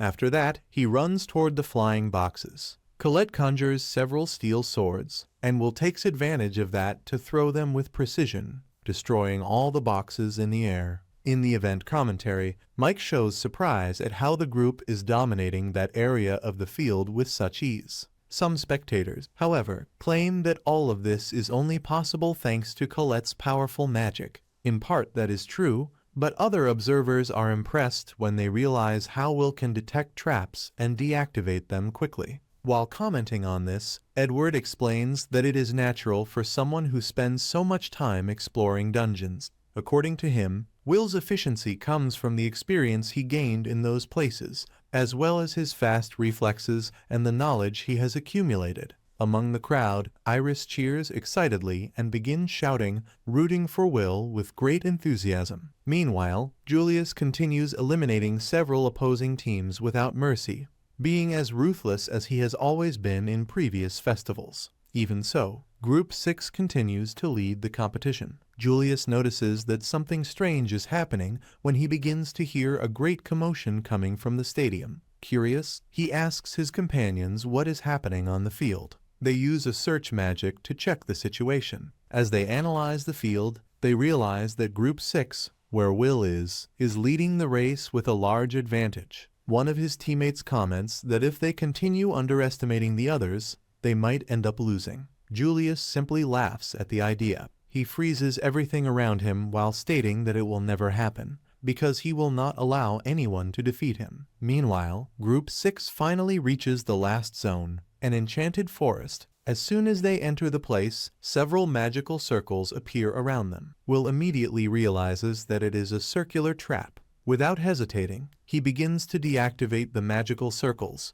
causing them to collide with each other and destroy themselves. He resolves the situation in just a few seconds. Mike then asks Edward what he thinks about that, since it was Edward himself who created those traps. Edward simply ignores the question and makes a sarcastic remark. Meanwhile, Will continues running toward the objective. However, he knows that inside the forest is where the real battle against the other teams will take place. If they want to finish quickly, they will need to go around the edge of the forest, prepare an ambush, and find a position to face Julius's team. But at the moment they try to hide, Julius suddenly appears and launches an attack with his ice magic, nearly hitting Will. Colette is surprised to realize that they arrived there much earlier than expected. Will also finds it strange, since it seemed impossible that Julius had surpassed the speed strategy created by Colette. While analyzing the situation, Will begins to think about all the possible forms of attack from the enemy.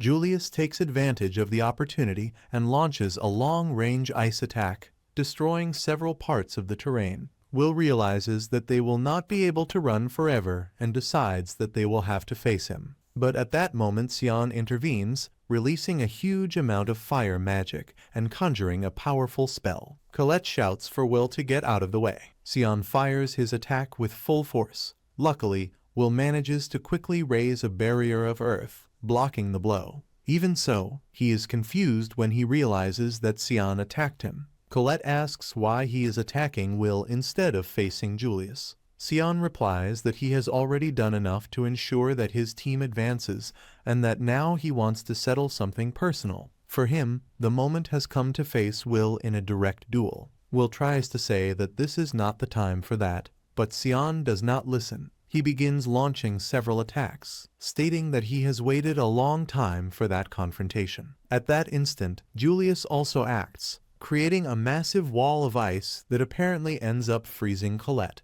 Meanwhile, Sion continues advancing against Will. Will tries to convince him to stop, saying that they should not fight each other at that moment. But when he realizes that Sion has no intention of giving up, he draws his sword, preparing to fight. At that moment, a flashback appears. In the past, Will was always considered a useless student, someone with no talent at all. For Sion, that was unbearable to watch. One day, he even burned the mocking paper that had been placed on Will's back, and even offered him the chance to become one of his subordinates, so that he would not continue looking so pathetic. But Will simply ignored the offer and walked away. That attitude left the young Sion extremely irritated. He ran after Will, saying that he was not someone who should be ignored. Will only asked him to leave him alone and kept walking. Sion stood there watching from afar, feeling that to Will he was not even worthy of attention. From that day on, Sion decided that he would hate Will for the rest of his life. Back in the present, the confrontation finally becomes inevitable. Sion begins to attack with several fireballs,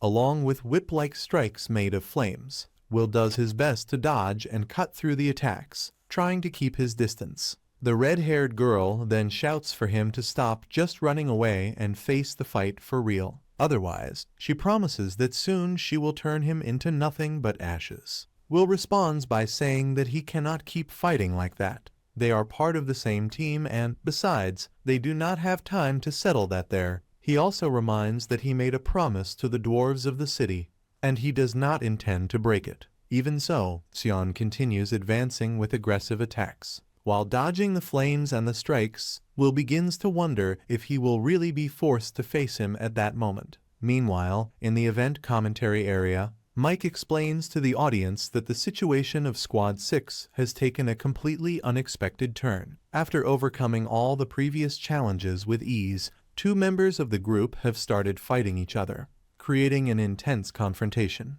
In the stands, Rosti and Warner watch with concern, because Will's dream depends directly on what happens in this magic festival. Mike then asks Edward what his opinion is about what is happening. Edward responds with an almost amused smile, saying that a fight between members of the same team is something truly unusual. For him, it does not matter what the reason is. Even if they manage to reach the crown and win the event, the tower's recruiters will probably not be impressed by it. To the observers, that situation only makes the group look disgraceful. Mike is startled by the comment, but he notices that Edward seems very satisfied with what is happening. Meanwhile, the recruiters observe the scene with a certain disappointment. Until a few minutes ago, the group had been advancing brilliantly across the field. Even so, someone comments that Will still has enough credits to be among the top 4, but that problem will certainly be resolved that day. Deep down, for them, Will is still just a boy. Meanwhile, Rosti continues to worry. He pets Kiki, thinking about what might happen to Will. Suddenly, Iris sits beside him and begins to cheer excitedly for Will. Rosti finds that strange because he did not expect her to be supporting Will. On the contrary, he imagined she was the type of person who preferred to support the more popular students, especially someone like Sion. Iris explains that, at first, Will did not attract much of her attention. However, someone talked about him, and since then she began to take interest. Now she is so excited that she even bought a small dagger-shaped keychain similar to the one Rosti uses, just to show her support. Rosti feels happy upon hearing that. After all, no one admires Will more than he does, as his roommate. Meanwhile, in another part of the field, Colette manages to escape from the explosion caused earlier. She continues dodging Julius's attacks, trying to return to help the two who are still fighting. Julius then provokes Colette, saying that she should stop running away or she might lose the title of Princess of the Earth. Colette immediately becomes irritated and warns him never to call her that again. She tries to escape once more, but Julius continues attacking. In the end, he manages to trap her in a snare and summons a purple lightning strike, attempting to finish her. Meanwhile, several students watch the event through observation spheres spread across the academy. They become confused when they notice that Julius appears in several different areas at the same time. Soon they understand what is happening. Julius is using an advanced cloning magic technique inspired by the abilities of the Magia Vander, creating copies of himself to delay all the participants. Mike celebrates excitedly when he sees Whitnell destroying one of those copies. However, his excitement has nothing to do with academic pride. In truth, he bet all his savings that Whitnell would win the festival. At another point in the academy, at the top of one of the towers, stand Philvis, Chalia, and Lafilla Farides, assistants of the Elven faction. Philvis says that he would like to leave, as he considers that festival extremely noisy and annoying. But Chalia responds that they cannot simply leave.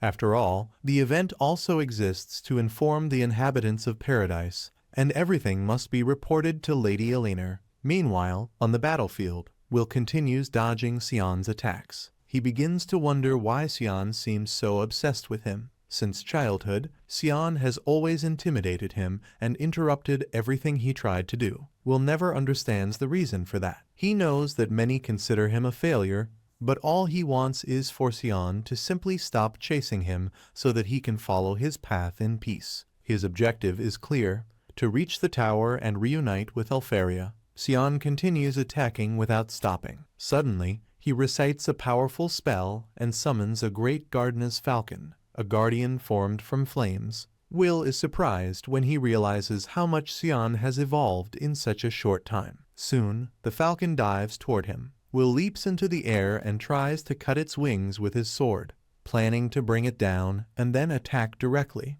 But he notices something unexpected. The falcon's wings regenerate immediately. Then Will understands that, to defeat it, he will need to destroy the Guardian's magical core. At that moment, the falcon unleashes a massive burst of fire. Will blocks the blow using his magical gauntlet while thinking of a way to get closer. Unlike many Guardians, which only protect their summoners, that falcon attacks relentlessly. In the event commentary, Mike is completely impressed by the intensity of the battle. Even Edward seems surprised when he realizes how much Sion has evolved. To him, the boy is already above the level of an ordinary student. Among the observers, a man named Rod is also impressed to see someone so young using an advanced fire spell and still summoning a guardian with such precision. His assistant explains that this is Sion Ulter, heir of the Ulter House, a family famous for its fire magic. Rod comments that, although Sion has great potential,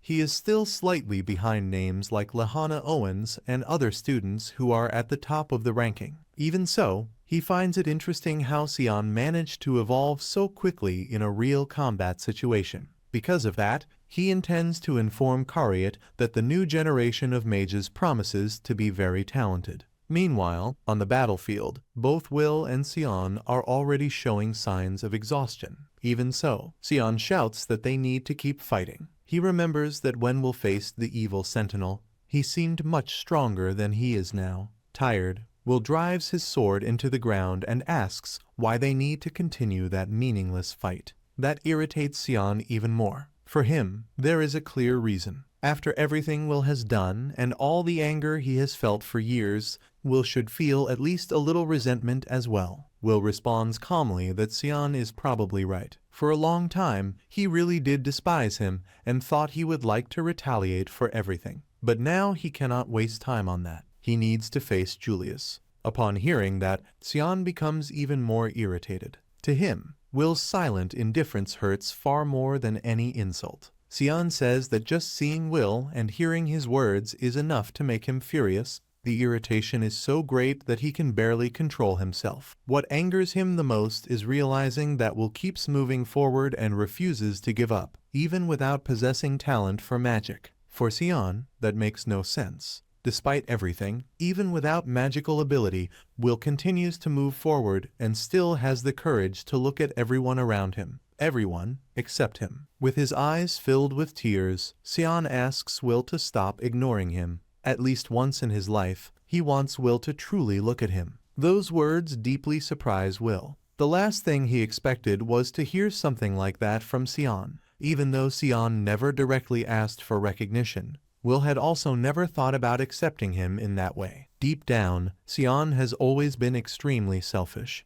Even so, now he seemed to be asking for exactly what he had always wanted. Noticing this, Will grips his sword firmly. If he truly wants to be acknowledged by Sion, then he needs to face him with all of his strength. Sion feels satisfied when he realizes that he has finally received Will's attention. As he begins to recite the next spell, Will prepares himself carefully, waiting for the right moment to anticipate the movement and counterattack. Any mistake now could cost a very high price. Sion launches an extremely dangerous double attack. On one side he performs a powerful summoning, while on the other his guardian moves in to attack at the same time. Even so, Will has already understood the pattern of the battle. He manages to dodge every blow and advances quickly. In just a few movements, he cuts the magical core of the guardian and moves straight toward the red-haired boy. The two are about to decide the final battle. But at that exact instant, a massive rock appears between them. The stone was summoned by Colette. She appears in front of both of them,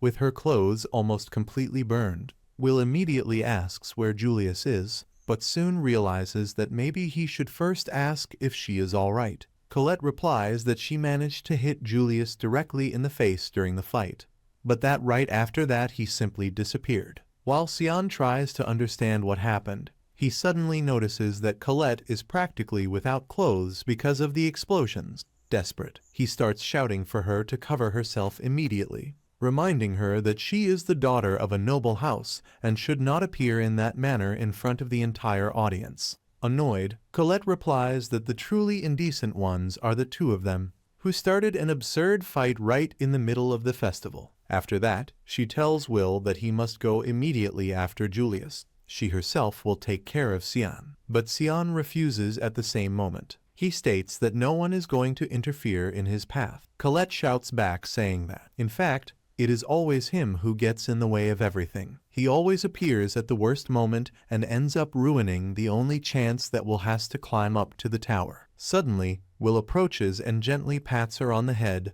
thanking her for helping to save time. Colette turns completely red. Sion, irritated, asks if Will intends to ignore him once again. Meanwhile, in another part of the arena, the different group leaders have already reached the entrance point of the stadium after overcoming all the obstacles along the course. The group released by Julius is about to take the crown, and apparently there is no one there to stop them. But then something unexpected happens. Will appears running at high speed toward the stadium. In an impressive leap, he crosses the entrance and lands right behind Julius. The entire audience is surprised when they see that. Now Will finally prepares himself for the decisive confrontation against Julius. Meanwhile, somewhere else, we see Elfaria sitting calmly, sleeping. Her maid, Sarza, begins to scold her, saying that she spends all her time sleeping while watching the world from the top of the tower. Even while complaining, Sarza thinks to herself that all that appearance of holiness is just an act. To her, Elfaria is nothing more than someone who sells cheap magical items. Elfaria calmly asks what Sarza wants. Then Sarza shows some documents containing the names of the candidates selected by the recruiters. Among all of them, the one who drew the most attention was Julius Rain, who is causing a great impact during the magic festival. According to Sarza, Julius might even become Elfaria's successor in the future. Elfaria agrees calmly. If everything written in the documents is true, that possibility really exists. Back at the festival, Will finally approaches Julius. Julius seems satisfied that he made it that far. He says that it will be even better to win after humiliating Will in front of everyone. Will, however, states that he does not intend to lose. He even mentally apologizes to Donan and to the dwarves from the restaurant, in case something goes wrong. Julius responds with contempt, calling Will nothing more than a useless library rat, someone with absolutely no talent at all. Right after that, he covers the entire arena with a thick curtain of smoke. Will immediately prepares himself to fight. Even without being able to see properly, he manages to hear the movements around him and realizes that Julius is trying to attack him from the sides. He dodges a block of ice that suddenly appears. Even without seeing him, he is still able to locate Julius's position. But at the exact moment he is about to counterattack, another strike hits him unexpectedly. Julius asks if Will truly believes he can keep up with his movements. Then he reveals something surprising. He did not move even a single step. The audience is shocked when they realize that there are several Julius fighting at the same time. Will is also impressed when he understands what is happening. Julius is using clones. The copies begin to explode around Will, trapping him in a deadly trap. The commentator Mike becomes completely confused. unable to understand what is happening in the arena.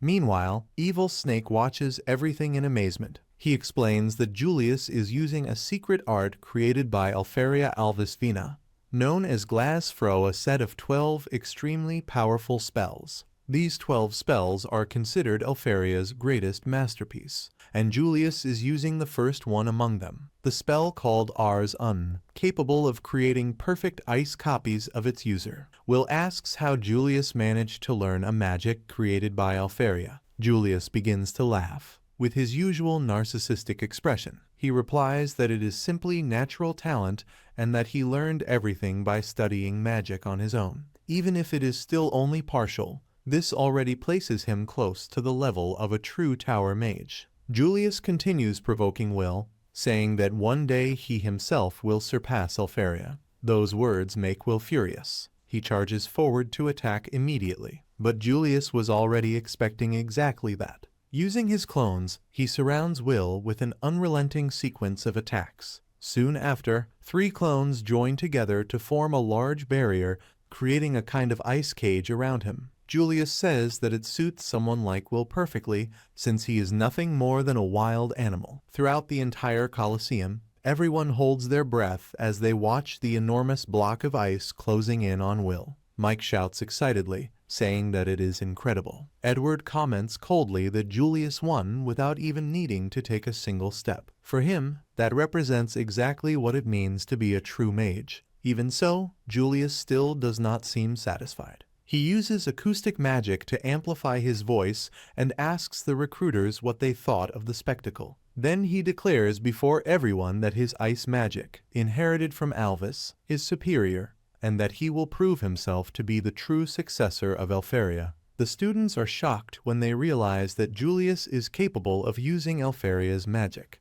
Meanwhile, Iris watches everything in silence. She realizes that Julius arranged all of that just to show off in front of the audience. He deceived Will and carefully prepared the entire situation. But Iris also realizes something else. If Julius does not win now, that entire display might end up turning into a massive humiliation in front of everyone. At that moment, the enormous block of ice begins to crack and soon shatters completely. From within the fragments, Will emerges, standing, as if nothing had happened. He comments that he needs to thank Julius, since the ice magic ended up helping to cool his head. Normally, he loses a bit of control when something involves Elfie. Julius becomes furious upon hearing that. Shouting, he declares that now he will humiliate him in front of everyone. However, Will acts so naturally that it seems like he is not even taking the fight seriously. Julius launches an immediate attack. However, in an extremely fast movement,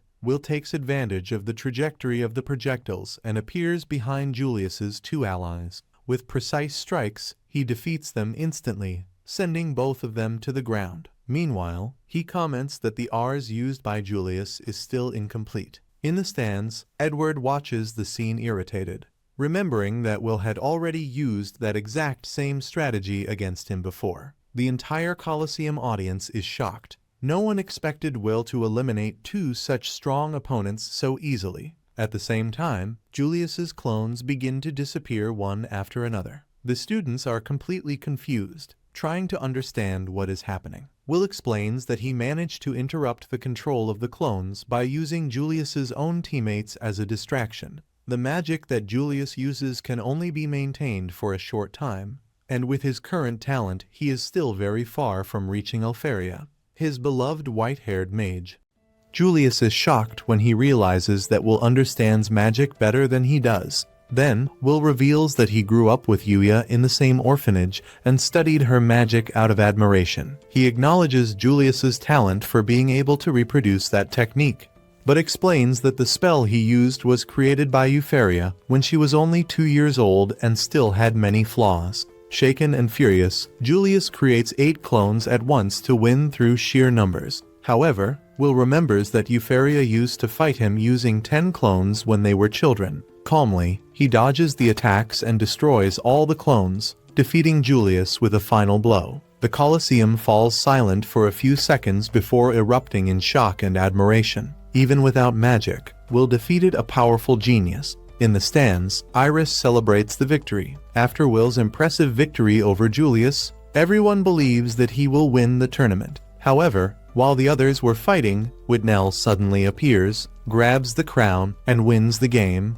leaving the entire Colosseum in shock, especially Will, who is completely stunned. Whitnell's team is declared the winner at the tower. Elfaria then talks with Sarza and asks if there is any magic capable of going back in time or erasing memories. The question arises because Elfaria discovers that Will believed she used clones only to provoke him when they were children, when in reality she only wanted to spend more time with him. After the festival, Sion is still irritated that Will defeated Julius and promises to surpass him one day. Later, Will and his friends celebrate at the restaurant of the Ains family for having fulfilled a promise. Even without winning the tournament, Julius appears at the place humiliated, helping to wash dishes. After his defeat, Warner comments that, after the festival, Will's life will probably change. In fact, a few days later, at the academy, Will becomes very popular. Many students want to form teams with him for dungeon exploration training,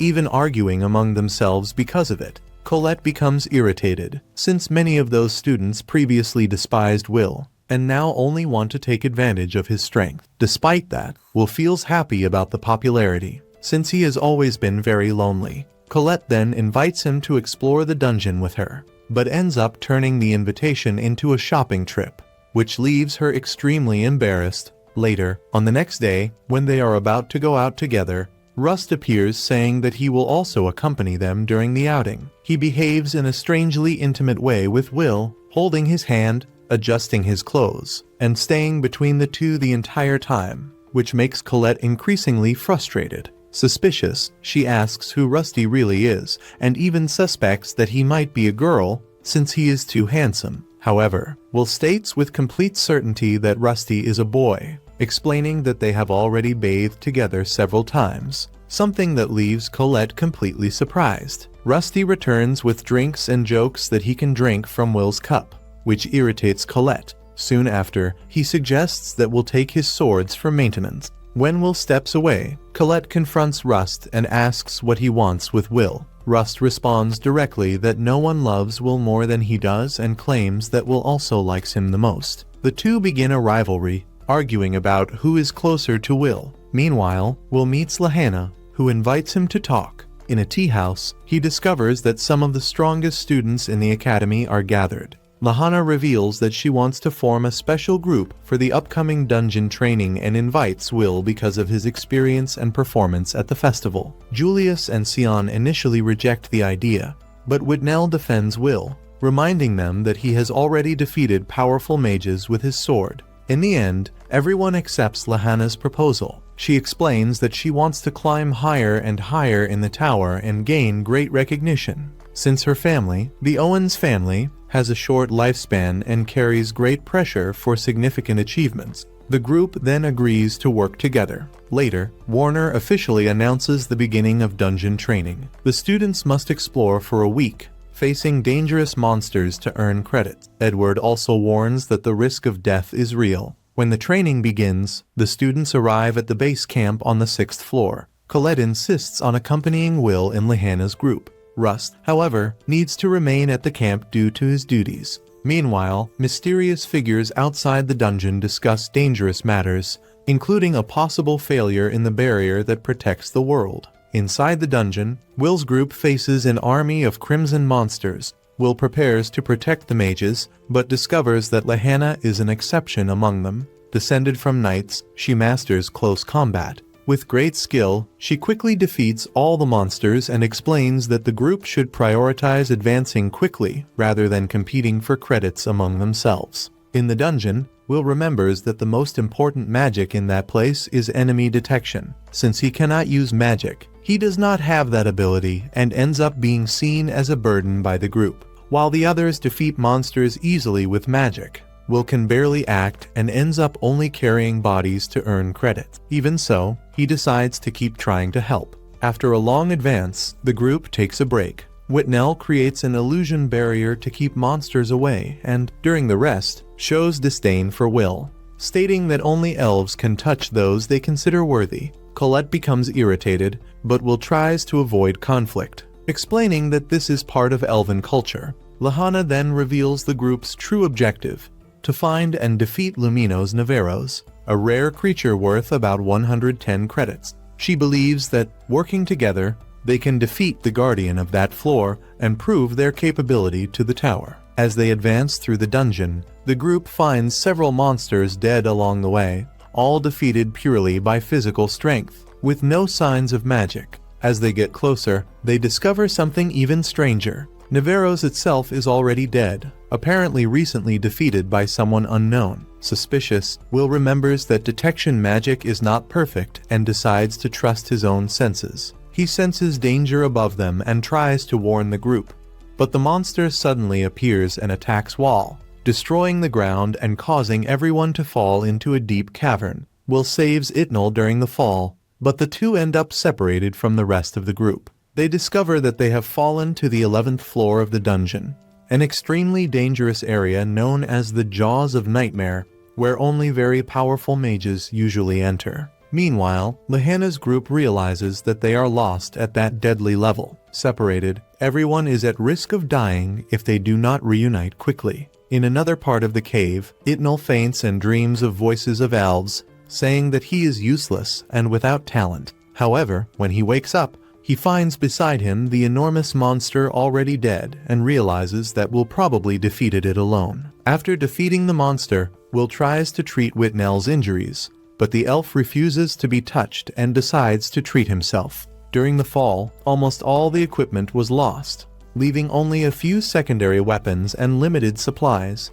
enough to survive for about 2 days. Whitnell believes that the best option would be to wait for rescue, but Will insists that they need to find the others before it is too late. Meanwhile, outside, Warner discovers that something very serious has happened in the dungeon. A monster stampede destroyed one of the camps and killed teachers, in addition to destroying the control devices. Edward then orders the immediate cancellation of the training, suspecting that everything was planned. Inside the dungeon, Will and Whitnell continue advancing. Even without detection magic, Will uses his experience and senses to perceive dangers. Soon, they are surrounded by demonic boars, but Will defeats the monsters with ease, surprising Whitnell. He also explains that these enemies are blind and rely on smell. Because of that, Whitnell's illusions do not work on them. Gradually, Whitnell begins to realize that Will is far more skilled than he had imagined. However, he reveals his frustration. He believes he has no talent and considers himself a failure among the elves, since he cannot materialize his illusions like others of his race. In a flashback, we see that he always tried to reach the level of his adoptive sister, Eleanor, a powerful elven mage, but never managed to do so. Meanwhile, Lahanna explains to Colette that many students who remain at the academy are seen as mages who have not yet managed to prove their true talent, especially when compared to prodigies like Elf. Back in the cave, Whitnell admits that he often mocks others just to hide his own insecurity. He even asks Will to abandon him, believing that he is only holding him back. However, Will refuses. He states that Whitnell is an incredible elf and promises to protect him until he is able to stand on his own again. As they advance, Will continues defeating increasingly stronger monsters to protect Whitnell. Impressed by Will's endurance and determination, Whitnell begins to question why he keeps fighting to save him instead of simply leaving him behind. Will senses that something dangerous is approaching. Soon, several Balkars appear, flaming creatures extremely resistant to physical attacks and common magic. The only magic truly effective against them is the illusion magic of the elves. Will asks Whitnell for help, but he believes his magic is incomplete and useless. Even so, Will encourages him, saying that making mistakes is part of learning, and that they both share the same dream of reaching the tower where Elf is. During the fight, Will cannot defeat the monsters alone and continues insisting that Whitnell believe in himself. Will's words finally reach him, and he decides not to betray that trust. He overcomes his doubts and manages to materialize his illusions for the first time, creating a massive barrier of trees that blocks the monsters. Recognizing Will's value, Whitnell kneels and apologizes for having despised him. Admitting that he is a true warrior, the two then reconcile. After that, Will uses a magic carpet created by Rust, which, with a few drops of his blood, reveals a map to locate their companions. With the help of Kik, who recognizes the scent of Colette and Sion, they decide to search for the rest of the group. Meanwhile, in another part of the dungeon, Julius and Sion face a large horde of evil sentinels. Sion fights with fury, still irritated by his defeat to Will. On the upper floors, monsters also invade the students' camps, causing panic. At that moment, Snape appears and quickly eliminates the creatures, helping the students escape. Afterward, he informs that almost everyone managed to flee, but Lahanna's group is still missing on the 11th floor. Meanwhile, Colette and Lahanna continue lost in the dungeon, marking their path with crystals and almost out of supplies. Lahanna blames herself for putting everyone in danger because of her ambition, but Colette consoles her. Later, Will and Whitnell find Sion and Julius, surrounded by the bodies of defeated monsters. However, shortly afterward, they all come across a terrifying scene. A headless man, carrying the head of a teacher, appears before them. At the same time, Colette and Lahanna encounter the same enemy, accompanied by a hooded figure named Marcy. The pair realizes that something far more dangerous is happening inside the dungeon. Two mysterious enemies reveal that their goal is to destroy the false sky, the great barrier that protects the world. The headless man tries to attack Colette and Lahanna, but Will arrives in time, guided by Kik's sense of smell and the crystals left by Colette. Even so, he is easily thrown aside by the enemy. Before leaving, Marcy calls him, and the man summons a powerful monster, an evil Grand Duke. Using the ancient portal magic of the Magic Queen, the creature, extremely powerful and equivalent to hundreds of thousands of magical power points, attacks the group. The students try to flee, but realize that escaping will be nearly impossible. Will then proposes a plan: defeat the Grand Duke, since eliminating the leader would cause the other monsters to lose their organization. Even thinking it is impossible, his companions decide to trust him, and Lahanna recognizes him as the leader. During the battle, Julius uses clones to distract the monster while preparing a powerful spell based on Elf's continuous casting technique. The attack only delays the enemy, and Lahanna tries to finish it, but is stopped by a barrier. The group falls into despair, and Will, overcome by fear after breaking the glasses that Elf gave him, almost loses his courage. But he rises again and returns to the fight. With the help of Colette, who creates a stone sword, Will manages to cut one of the Grand Duke's wings. Sion also attacks with powerful magic, but the monster remains almost intact. Then, Will remembers the connection between sword and wand and asks Sion to channel his magic through the blade. The sword becomes engulfed in intense flames and releases enormous power. With a single devastating strike, Will cuts the Grand Duke in half, defeating the creature. However, he loses all his strength right afterward. Before they can recover, a massive horde of monsters surrounds the group, and everything seems lost. At that moment, a powerful light appears and instantly destroys all the creatures. When the figure responsible reveals his face, everyone is shocked. It is Aeon Mysterious Oldekin, the sovereign of light and king of magic, wielder of the most powerful wand. Will wonders what he is doing in that place. It seems that Aeon and his exploration team were in the dungeon, possibly returning from some mission. Aeon then declares that those who face the darkness of the dungeon will be blessed by the light, and congratulates the boys for the courage they showed during the battle. Everyone becomes emotional and kneels before him. Even the elves tremble with admiration in the presence of someone so powerful. While everyone shows respect to the great sovereign, Will continues staring at him. One of Aeon's companions approaches Will and comments that his sword is still alive. He asks Will's name. Will responds, still somewhat hypnotized by the situation, and then asks, "Who is that person?" The figure removes the hood and reveals his identity. It is Finn. His presence there is surprising, since no one expected to find him in that place. Meanwhile, in another part of the dungeon, two evil mages celebrate. They have finally obtained the material they were looking for. According to them, if they had not been attacked earlier, they might also have obtained that sword. Even so, they believe that the most important thing is that they completed their mission. Now they intend to celebrate. The training ends in a tragic and unexpected way. 11 Academy professors die. although no student loses their life, while the school begins an investigation to discover who caused the incident.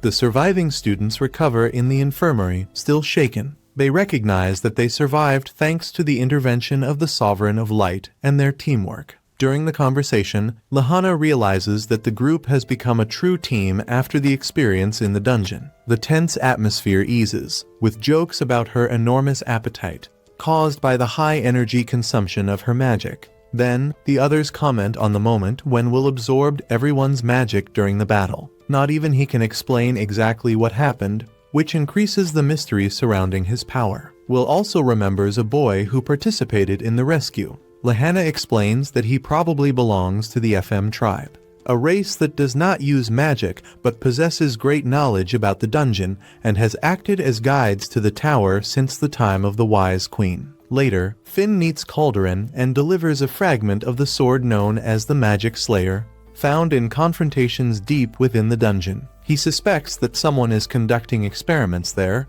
using dungeon materials to create that weapon. While discussing the investigation, Finn questions why Calderon did not tell Will anything, but she replies that he is still just a student who wishes to become a great mage. The next day, even after everything that happened, Will is already training again. Sion challenges him to a duel to fulfill an old promise, and the two begin to fight in the school courtyard until they are interrupted by Warner. As the months pass, the students continue their studies, and the school year comes to an end with the final exams. Despite everything he has faced, Will keeps his goal clear, to keep moving forward until he meets Elf again. After some time, the boys return to the dungeon, and, this time, acting in a more organized way as a team, they finally manage to defeat the boss monster Nevirus. Time moves forward normally, and Will remains completely determined to achieve a perfect score, as this is essential to advance in the tower and finally reach Elfie. Later, as the exam period comes to an end, several teachers are surprised, since Will Serfort becomes the only student to achieve a maximum score on all exams. Not even Lehana, known for her excellence, managed to avoid a few mistakes throughout the evaluations.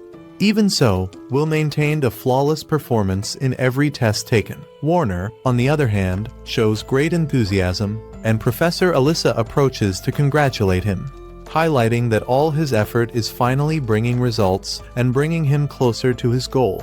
Meanwhile, Julio and Sayo are gathered with the principal, who congratulates them for the impressive achievement of defeating a floor guardian, even with such an intense routine. However, upon receiving his wand, Julio states that he only participated because he already had his position guaranteed in the tower, without the need to defeat Nevirus. At that moment, Sion provokes him, saying that even if Julio had not been present, his absence would hardly have been noticed, since his powerful ice disappeared quickly, making his participation irrelevant. Annoyed, Julio fires back, reminding him that Sion spent the entire time hiding behind the insect just throwing fireballs. As usual, the two end up arguing, while the principal comments that it is clear that both are worried about Will, which only increases the irritation between them even more. Meanwhile, Will continues studying intensely and practically without rest. He spends days without eating properly or sleeping, refusing to slow down,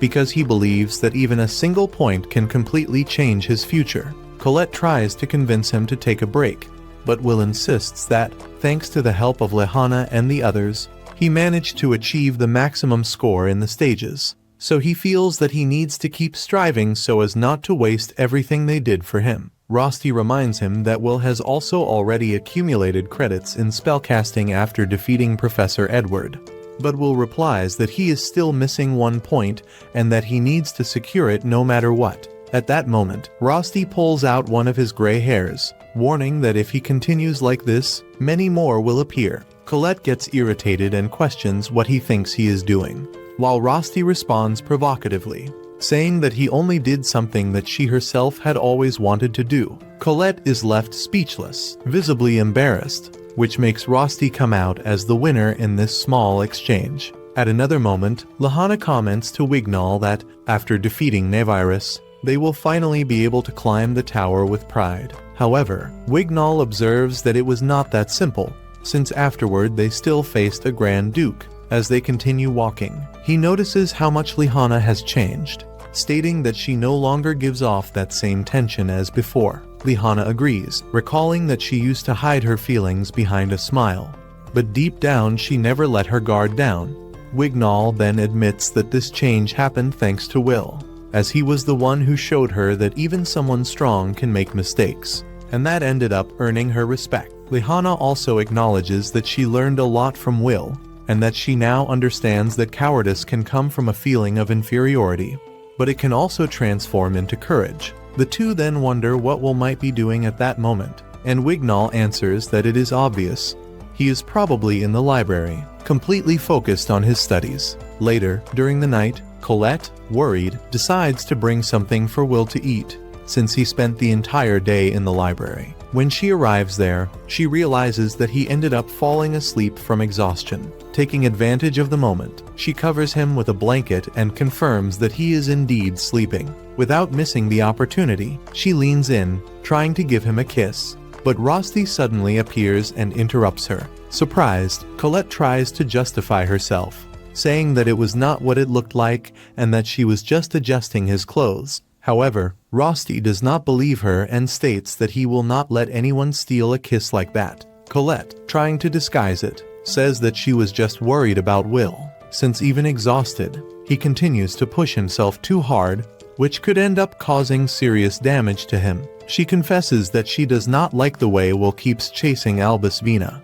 as if he were bound to her, while she just waits at the top of the tower without doing anything. Deep down, Colette admits that she feels sorry for him, and Rosti agrees that he thinks the same way. Meanwhile, at the top of the tower, Faria meets Eleanor and comments that it is rare to see her outside her room, since she is usually quite lazy. Eliana responds by asking if Faria is still bothered by having lost the fight against her. In response, Eleanor states that she only lost because she was forced to use ice magic, and that if she had used other elements, she would have come out victorious. At that moment, Zio appears and asks both of them to lower their voices and move aside, as he is passing through. Faria questions what he is doing there, and Zio replies that it should be obvious, suggesting that she also came for the same reason. He explains that the moment is approaching, and that everyone needs to start preparing for the ritual, since the barrier is about to disappear. Meanwhile, Edward organizes the materials for the final exam, whose theme will be the origins of magic.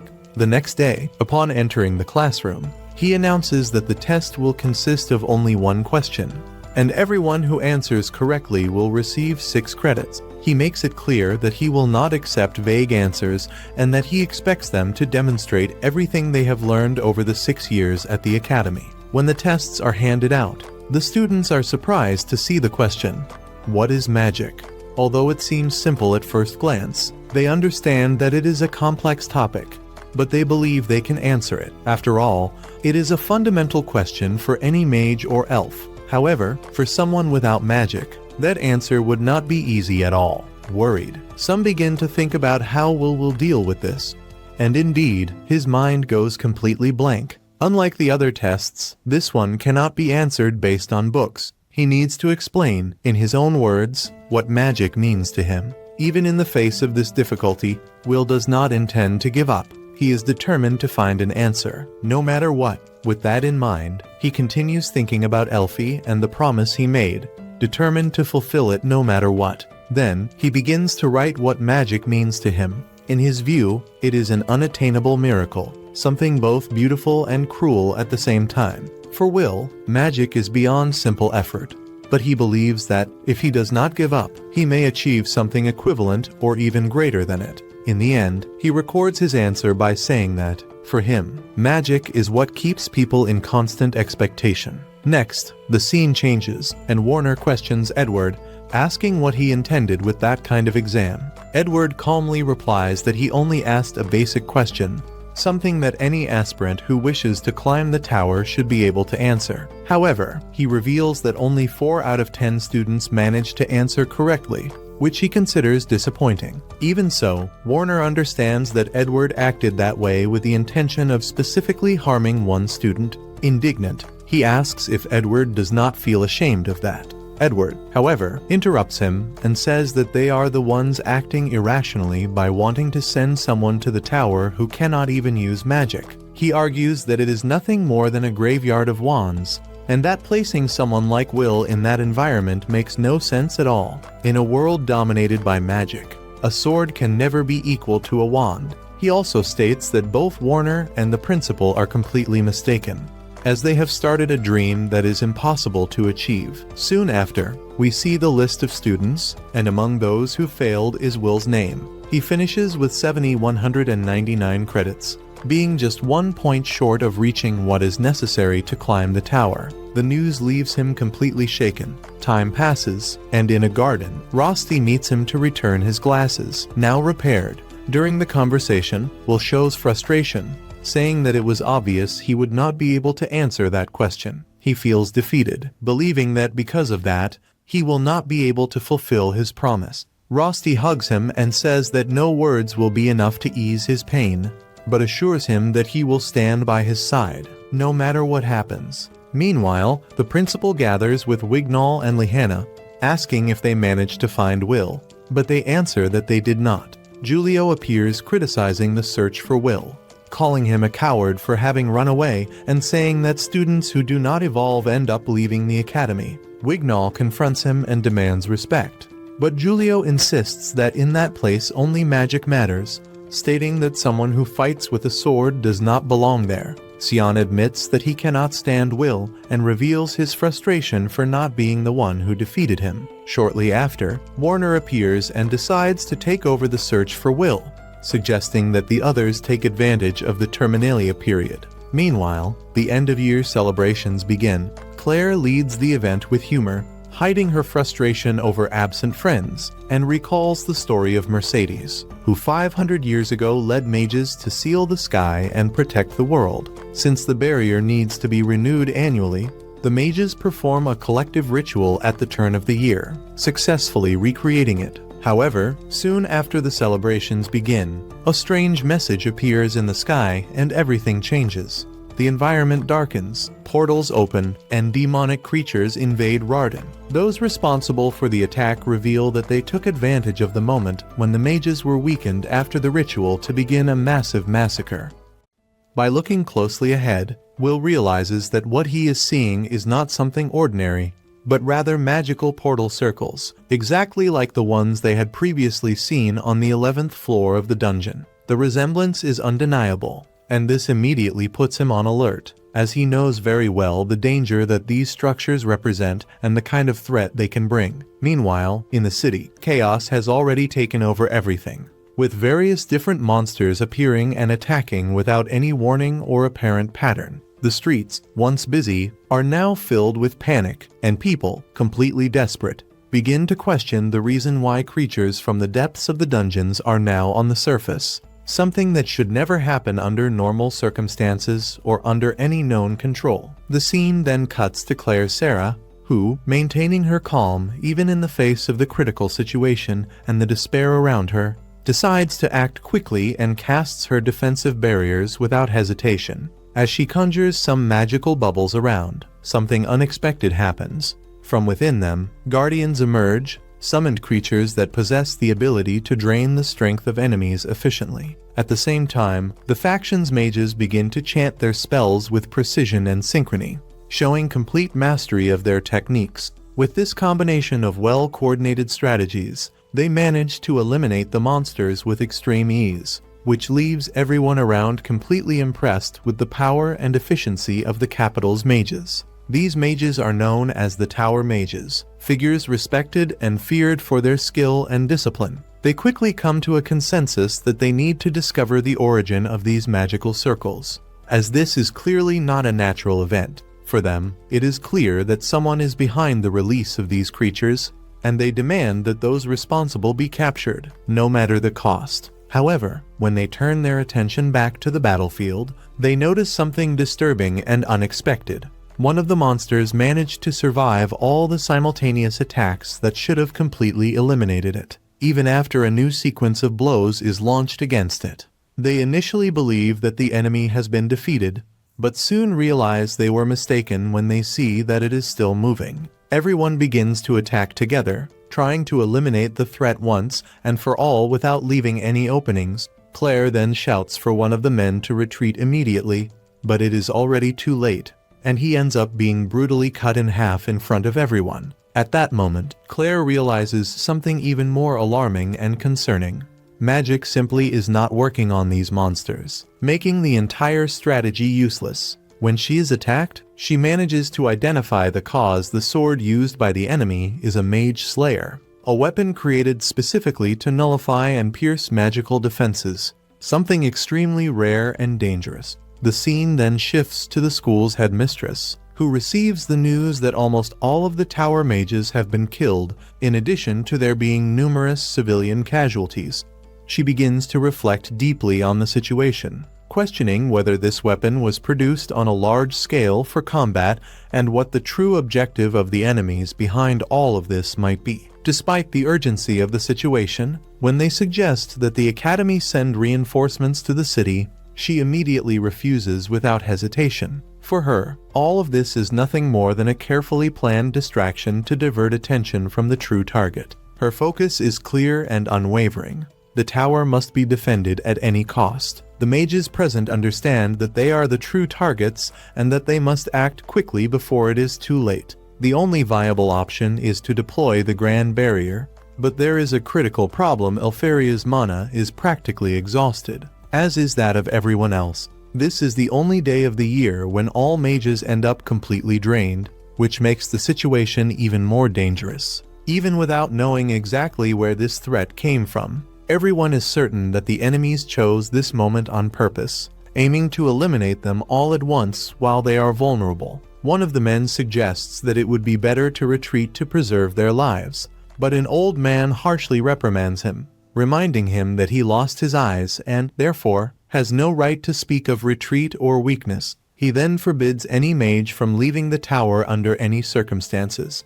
If a single wand falls and the Grand Barrier is destroyed, the celestial invaders will be able to enter, and not only Regarden, but the entire world will be reduced to ashes. This is something they cannot allow under any circumstances. The scene changes again, now showing those responsible for the attack, visibly irritated by the fact that the tower mages did not appear as expected. They had prepared carefully planned bait to lure them all, with the intention of eliminating them in a single strike. Faced with the failure of this initial plan, they decide to proceed with what they currently have available, without retreating. Back in the capital, a mother and her daughter are cornered by monsters, with no apparent chance of escape. At the moment when everything seemed lost and inevitable, Will appears to save them, cutting off the arm of one of the creatures with a precise and swift strike. Even the enemies are surprised by the strength demonstrated by the boy. A brief glimpse of his past reveals that he never understood why people despise those who use swords. But despite the resentment he carries within himself, he has never allowed it to consume him completely.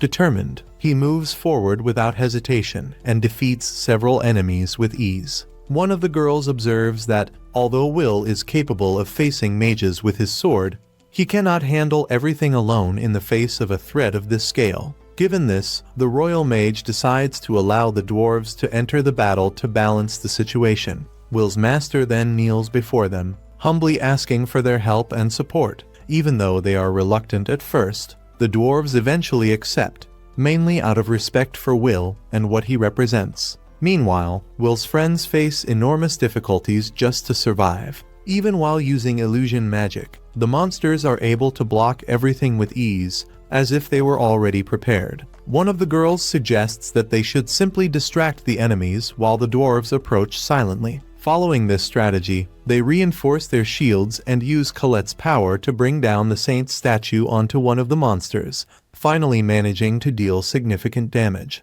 Giulio goes into shock upon seeing that, because destroying the statue could attract the wrath of the deities and bring even worse consequences. The tower mages become irritated when they realize they need to rely on the dwarves to win, and some of them do not even accept this idea, even in the face of necessity. The infiltrated mages, on the other hand, understand that the situation has completely spiraled out of control, with the dwarves on the battlefield and the lack of proper weapons to deal with them.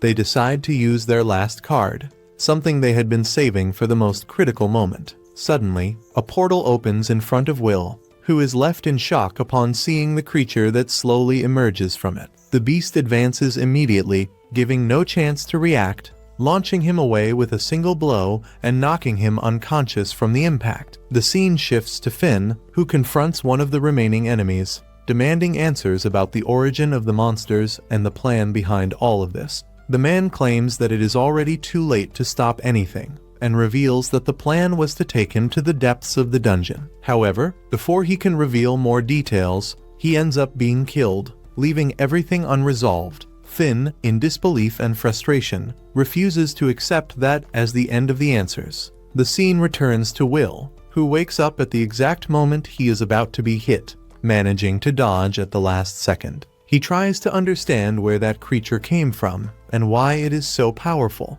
It is Vander, a monster known from the 40th floor, responsible for killing previous generations of mages. The enemies explain that they had to sacrifice 50 of their own men just to push this creature through the portal. Even so, they are satisfied, as they believe this will cause a great impact. Meanwhile, Will fights, but he cannot deal any damage and is constantly thrown around. He saves a comrade, but ends up being slammed violently against the ground. At that moment, the dwarves arrive to help him. After defeating several monsters, they realize too late that they have fallen into a trap. The creature begins to absorb the energy of all the defeated monsters, becoming even stronger. It even goes as far as devouring its own allies to increase its power further. Any attempt to approach is useless, as it creates a shield that repels everyone. With ease, it defeats several dwarves at once, leaving Will completely terrified. The enemies watch satisfied, since magic does not work against this creature. Will finally understands all the monsters were sacrificed to create that beast.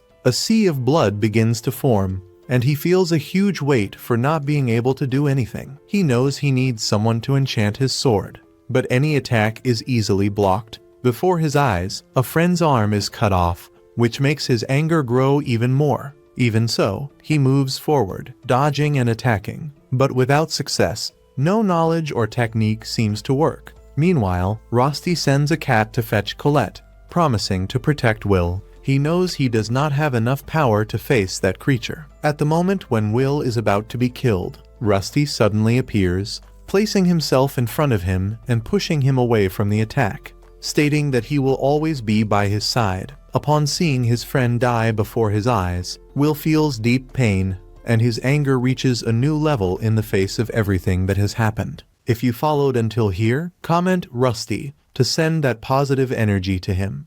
I hope you enjoyed the content, and if you really liked it, do not forget to leave a like and subscribe to the channel to follow more videos like this.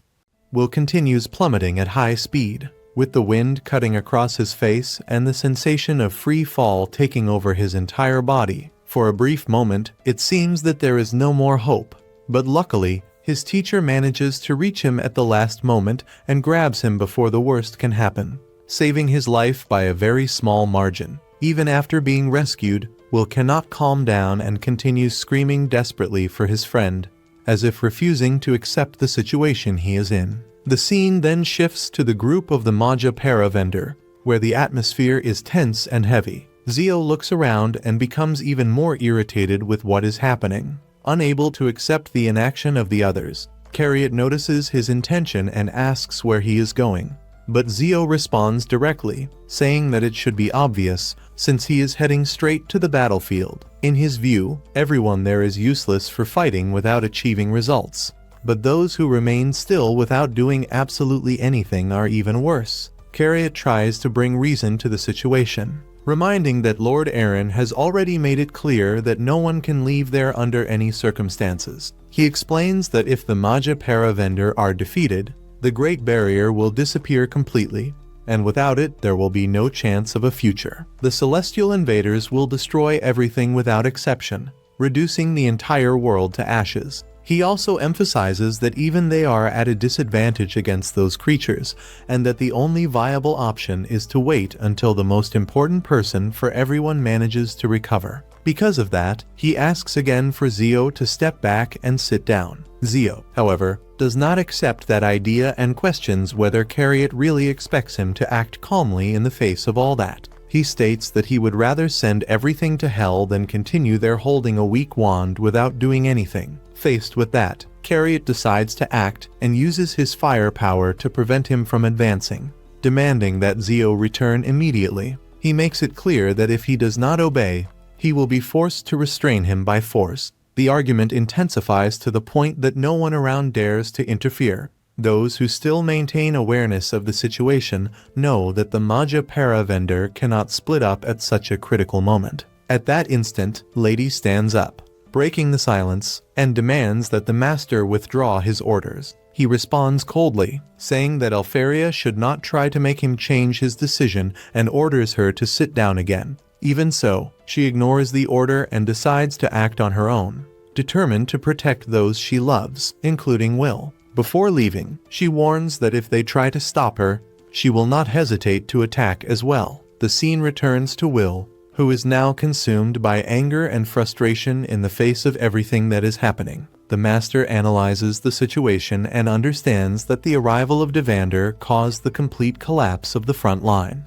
While the surviving Dinnabaros continue pressing and forcing everyone to retreat, not even the dwarves, known for their resilience, can contain the enemy advance. Faced with that, he believes that Will is the only remaining hope, but Will cannot accept that. He feels completely powerless, remembering how he has already gone through something similar in the past when Elfie was taken. For him, all of this happens because he cannot use magic like the others. Without that power, he feels that he is incapable of protecting anyone, whether Elfie, Rosti, or anyone else. In his mind, he sees himself as nothing more than a failure. Werkner tries to calm him down, speaking firmly, but Will keeps questioning himself, unable to understand why only he cannot use magic. Suddenly, an enemy appears before him and looks at him with contempt, calling him useless before throwing his swords in his direction. The scene quickly shifts to Will's friends, and Kiki immediately realizes that he is in danger.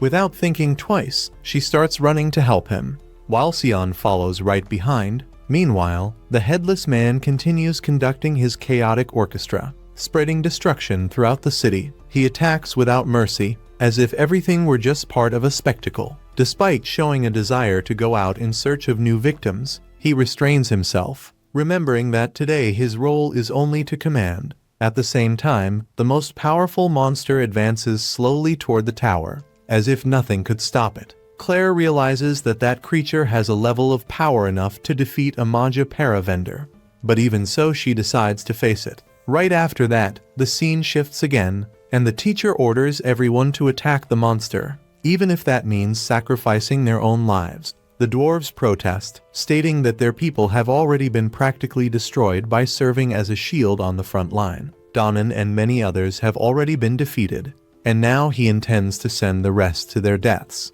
Even so, the teacher insists, saying that they need to do this for the children who are still fighting. At another point on the field, a mage runs to protect Gina and manages to defeat an enemy that was approaching. Confused, she asks the reason, and he replies that their lives are worth less at that moment, and that it is the duty of the older ones to protect the younger ones, even if it costs their own lives. Determined, she stands up and orders everyone to advance toward the center of the capital. Meanwhile, the city continues being devastated without stopping, and everyone tries to resist as they can. A friend of Colette, in the middle of the chaos, wonders where she is, wishing to see her at least one last time. In the midst of the destruction, Eliza appears and saves two students in danger, saying that despite all the trouble they cause, they are still extremely important to her. The scene returns to the headmistress, who receives increasingly worrying reports. They manage to protect the civilians, but they do not have enough strength to make the enemy retreat.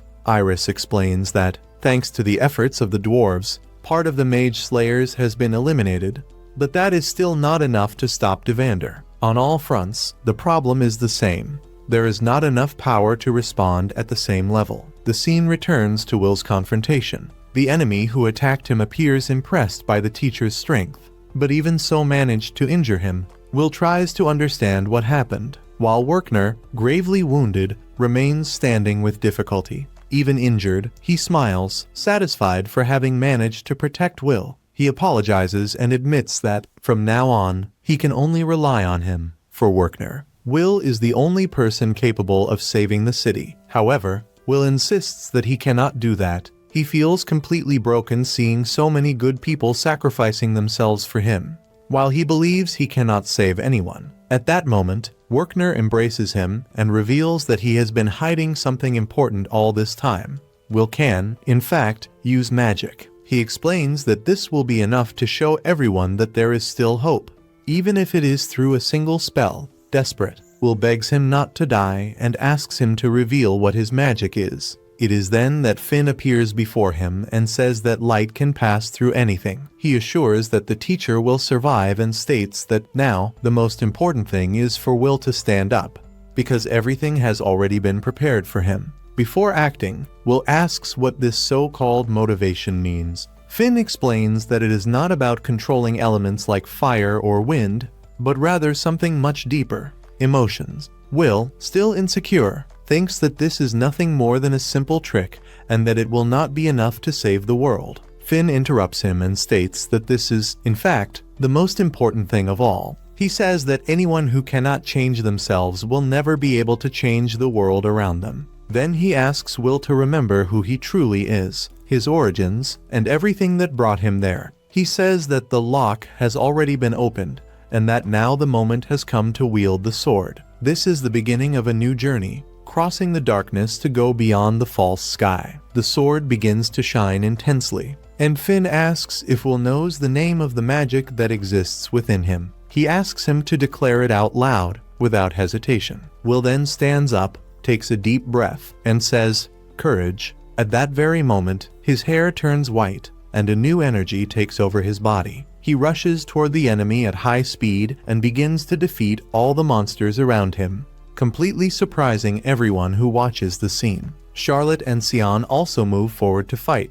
Even though they are already completely exhausted, they refuse to retreat because they know that Will would never give up. Upon hearing that, Will admits that this was not entirely true, because he felt envy and carried a lot of bitterness within himself. Even so, he always admired his friends for never giving up, regardless of the difficulties. With his path finally defined, Will blocks a powerful attack and decides to fight like a solitary sword, moving forward without hesitation. Thus, this intense episode comes to an end, leaving a feeling of tension and hope in the air. And if this moment also gave you chills, we are shown a bit more about Finn, who appears beside a woman named Mercedes, while she holds a child in her arms. The environment is calm, but the conversation carries an enormous weight. Finn then explains to a person who is sitting in front of them that, despite everything that happened, the tower ended up being saved. With that, according to him, the hope of this world begins to slowly return, even if it is still fragile. Upon hearing this, she responds with some distrust, saying that the so-called doomsday clock might be wrong. For her, this hope is extremely unstable, comparing it to a simple twig that can break at any moment under any pressure. Even so, there is a small relief. The celestial stairway has been sealed. This guarantees a brief period of rest for everyone. A short interval before the celestial invaders return to attack and try to devastate the world again. Until that moment arrives, she states that she will take care of several wands, assuming her responsibility, while Finn will be in charge of something equally important, a solitary sword. Faced with this, Finn questions whether she is really sure about this decision. Mercedes then recalls that all of this is part of the agreement that he himself proposed earlier. This is the pact that both accepted to share, a commitment that cannot be broken. According to her, there is no doubt that this plan will give rise to someone capable of using the fifth element. This time, that person needs to find the key that will be responsible for restoring the balance of the world. This agreement between them is more than a simple promise, it is an oath that connects everyone involved. To protect this world, Finn knows that it will be necessary to find both the wand and the sword, because only the union of these elements will be able to make a difference in the future. Observing everything from afar, Finn reflects on everything that has happened so far. He recognizes that there have been countless twists along the way, unexpected situations and difficult moments. But even so, he managed to reach where he is. Now, he wonders what is to come. Will the future hold a great festival, marked by hope, or an unforgiving tragedy that will destroy everything? In addition, Finn also wants to understand how far the pact he made with the esteemed witch will take him. Amid this, Will appears and positions himself directly in front of an attack, blocking it with his sword while it emanates a powerful aura. Everyone around is impressed upon realizing that that person is Will. With surprising ease, he manages to throw the monster far away with a single strike, demonstrating an extraordinary strength. Meanwhile, at the school, the situation is chaotic. People begin to warn that everyone needs to evacuate the place as quickly as possible. However, a girl decides to act and activates one of her powers to block the situation. She remembers that, in the past, they already managed to stop an invasion at the academy. And because of that, she believes that there is still hope. Even so, she wonders what exactly is happening at that moment. When looking ahead, she finds Will, who advances against the monster without hesitation. The two enter into an intense confrontation, and the battle is so violent that it makes the entire city tremble. The people around begin to wonder if he is really facing that terrifying creature alone. Will, in turn, dodges the attacks with great skill, demonstrating precision and control. Even at the royal tower, everyone follows the fight, watching Will face the beast. A woman then asks Ed who that boy fighting the monster is. His reaction is one of irritation, especially upon realizing that it is Will. Meanwhile, some people want to help, but they know that their magical attacks would have no effect at all against that creature. In addition, there is the risk of ending up hitting Will himself and making the situation even worse. The tension increases, and many begin to feel uncomfortable, calling Will a failure and saying that they cannot do anything for him. However, one of the boys recalls that everyone has already been saved by Will before. Suddenly, Sion appears, cheering for him, and soon after other friends also show up, starting to shout and encourage Will. Ed, unconvinced, states that he does not want to leave that fight in the hands of someone who cannot use magic. However, he ends up falling to the ground, and a girl realizes that he has not changed at all. She then says that this is not the moment to try to protect his student, but rather to believe in him and cheer for his victory. Meanwhile, a girl with glasses reflects on the situation. That city is known as the center of magic, and even so, everyone is placing their hopes on someone who does not possess magical talent. For many, this sounds completely contradictory. On the battlefield, Will continues facing the beast. While exchanging blows with the monster, he recalls his past. For a long time, he suffered, being despised and ridiculed by everyone around him. There were moments when he even came to hate that world. Even so, somewhere inside himself, there was always the desire to be recognized. That was what he always wanted. Even if this is the only time when everyone is cheering for him, Will decides to move forward. It was that world that gave him the courage to fight, and it is those people that he wants to protect. Determined, he advances against the beast with everything he has. But at the critical moment, his sword ends up breaking. Lady observes the scene and feels that something has changed in Will. At the same time, Elfaria takes a few steps back, while everyone around says that she cannot leave that place. However, that never crossed her mind. In a decisive move, her mana overflows and she throws a sword toward Will. Because of that, his power increases drastically. With Elfaria's help, Will manages to form a new weapon called Albis Wise. Sion recognizes that that sword is similar to the one used by the Grand Duke.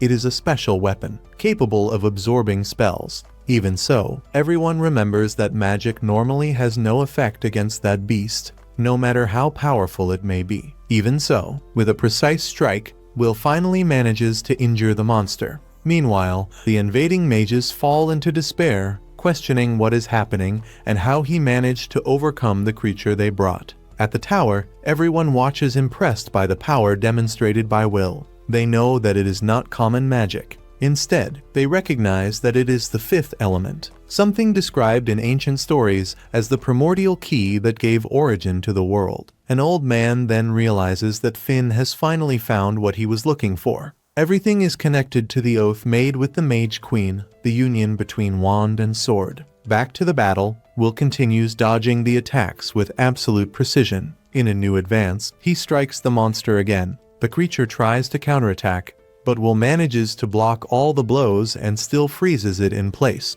The power of the sword, now called Albis Vina, is overwhelming. It is as if the weapon itself were fighting alongside him. Soon after, new portals begin to appear behind Will, leaving everyone worried about what may happen. However, for Elfaria, this does not represent a problem. She believes that, together, they are capable of overcoming any obstacle. Determining the end of the battle, Will plants his sword into the ground and releases a powerful attack, Full Burst, followed by Elglace Frost, L7. In an instant, the entire environment around is taken by ice. The force of the attack is enough to defeat all the enemies with ease. Without wasting time, Will decides to end it once and for all. He advances against the main monster, and, with impressive precision, manages to defeat it. Everyone around is enchanted by his strength, especially the dwarves, who celebrate the victory with great enthusiasm. Meanwhile, Finn watches everything and begins to laugh, completely fascinated by what he is seeing. For him, that is magnificent.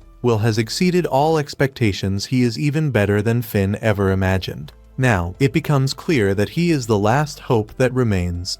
Finally, Finn apologizes to Mercedes for the delay for all of this to happen. He admits that it took him 500 years to reach this moment, all because of a miscalculation. Even so, the waiting time has come to an end. The long prologue finally comes to a close. The curtain rises, marking the true beginning of everything. From now on, the definitive union between the wand and the sword begins. If you made it this far, comment "wand" and "sword" so I can be sure that you followed everything until the end. This also helps a lot to strengthen the community and shows that you really enjoyed this journey so far. And so we reach the end of the episode that so many people were waiting for, full of intense moments, twists, and important revelations for the future of the story. I truly hope that you liked this episode and everything that was presented. If you enjoyed the content, do not forget to leave a like, because that helps a lot with the promotion. And of course, subscribe to the channel so you do not miss the next videos and keep following everything that is coming ahead.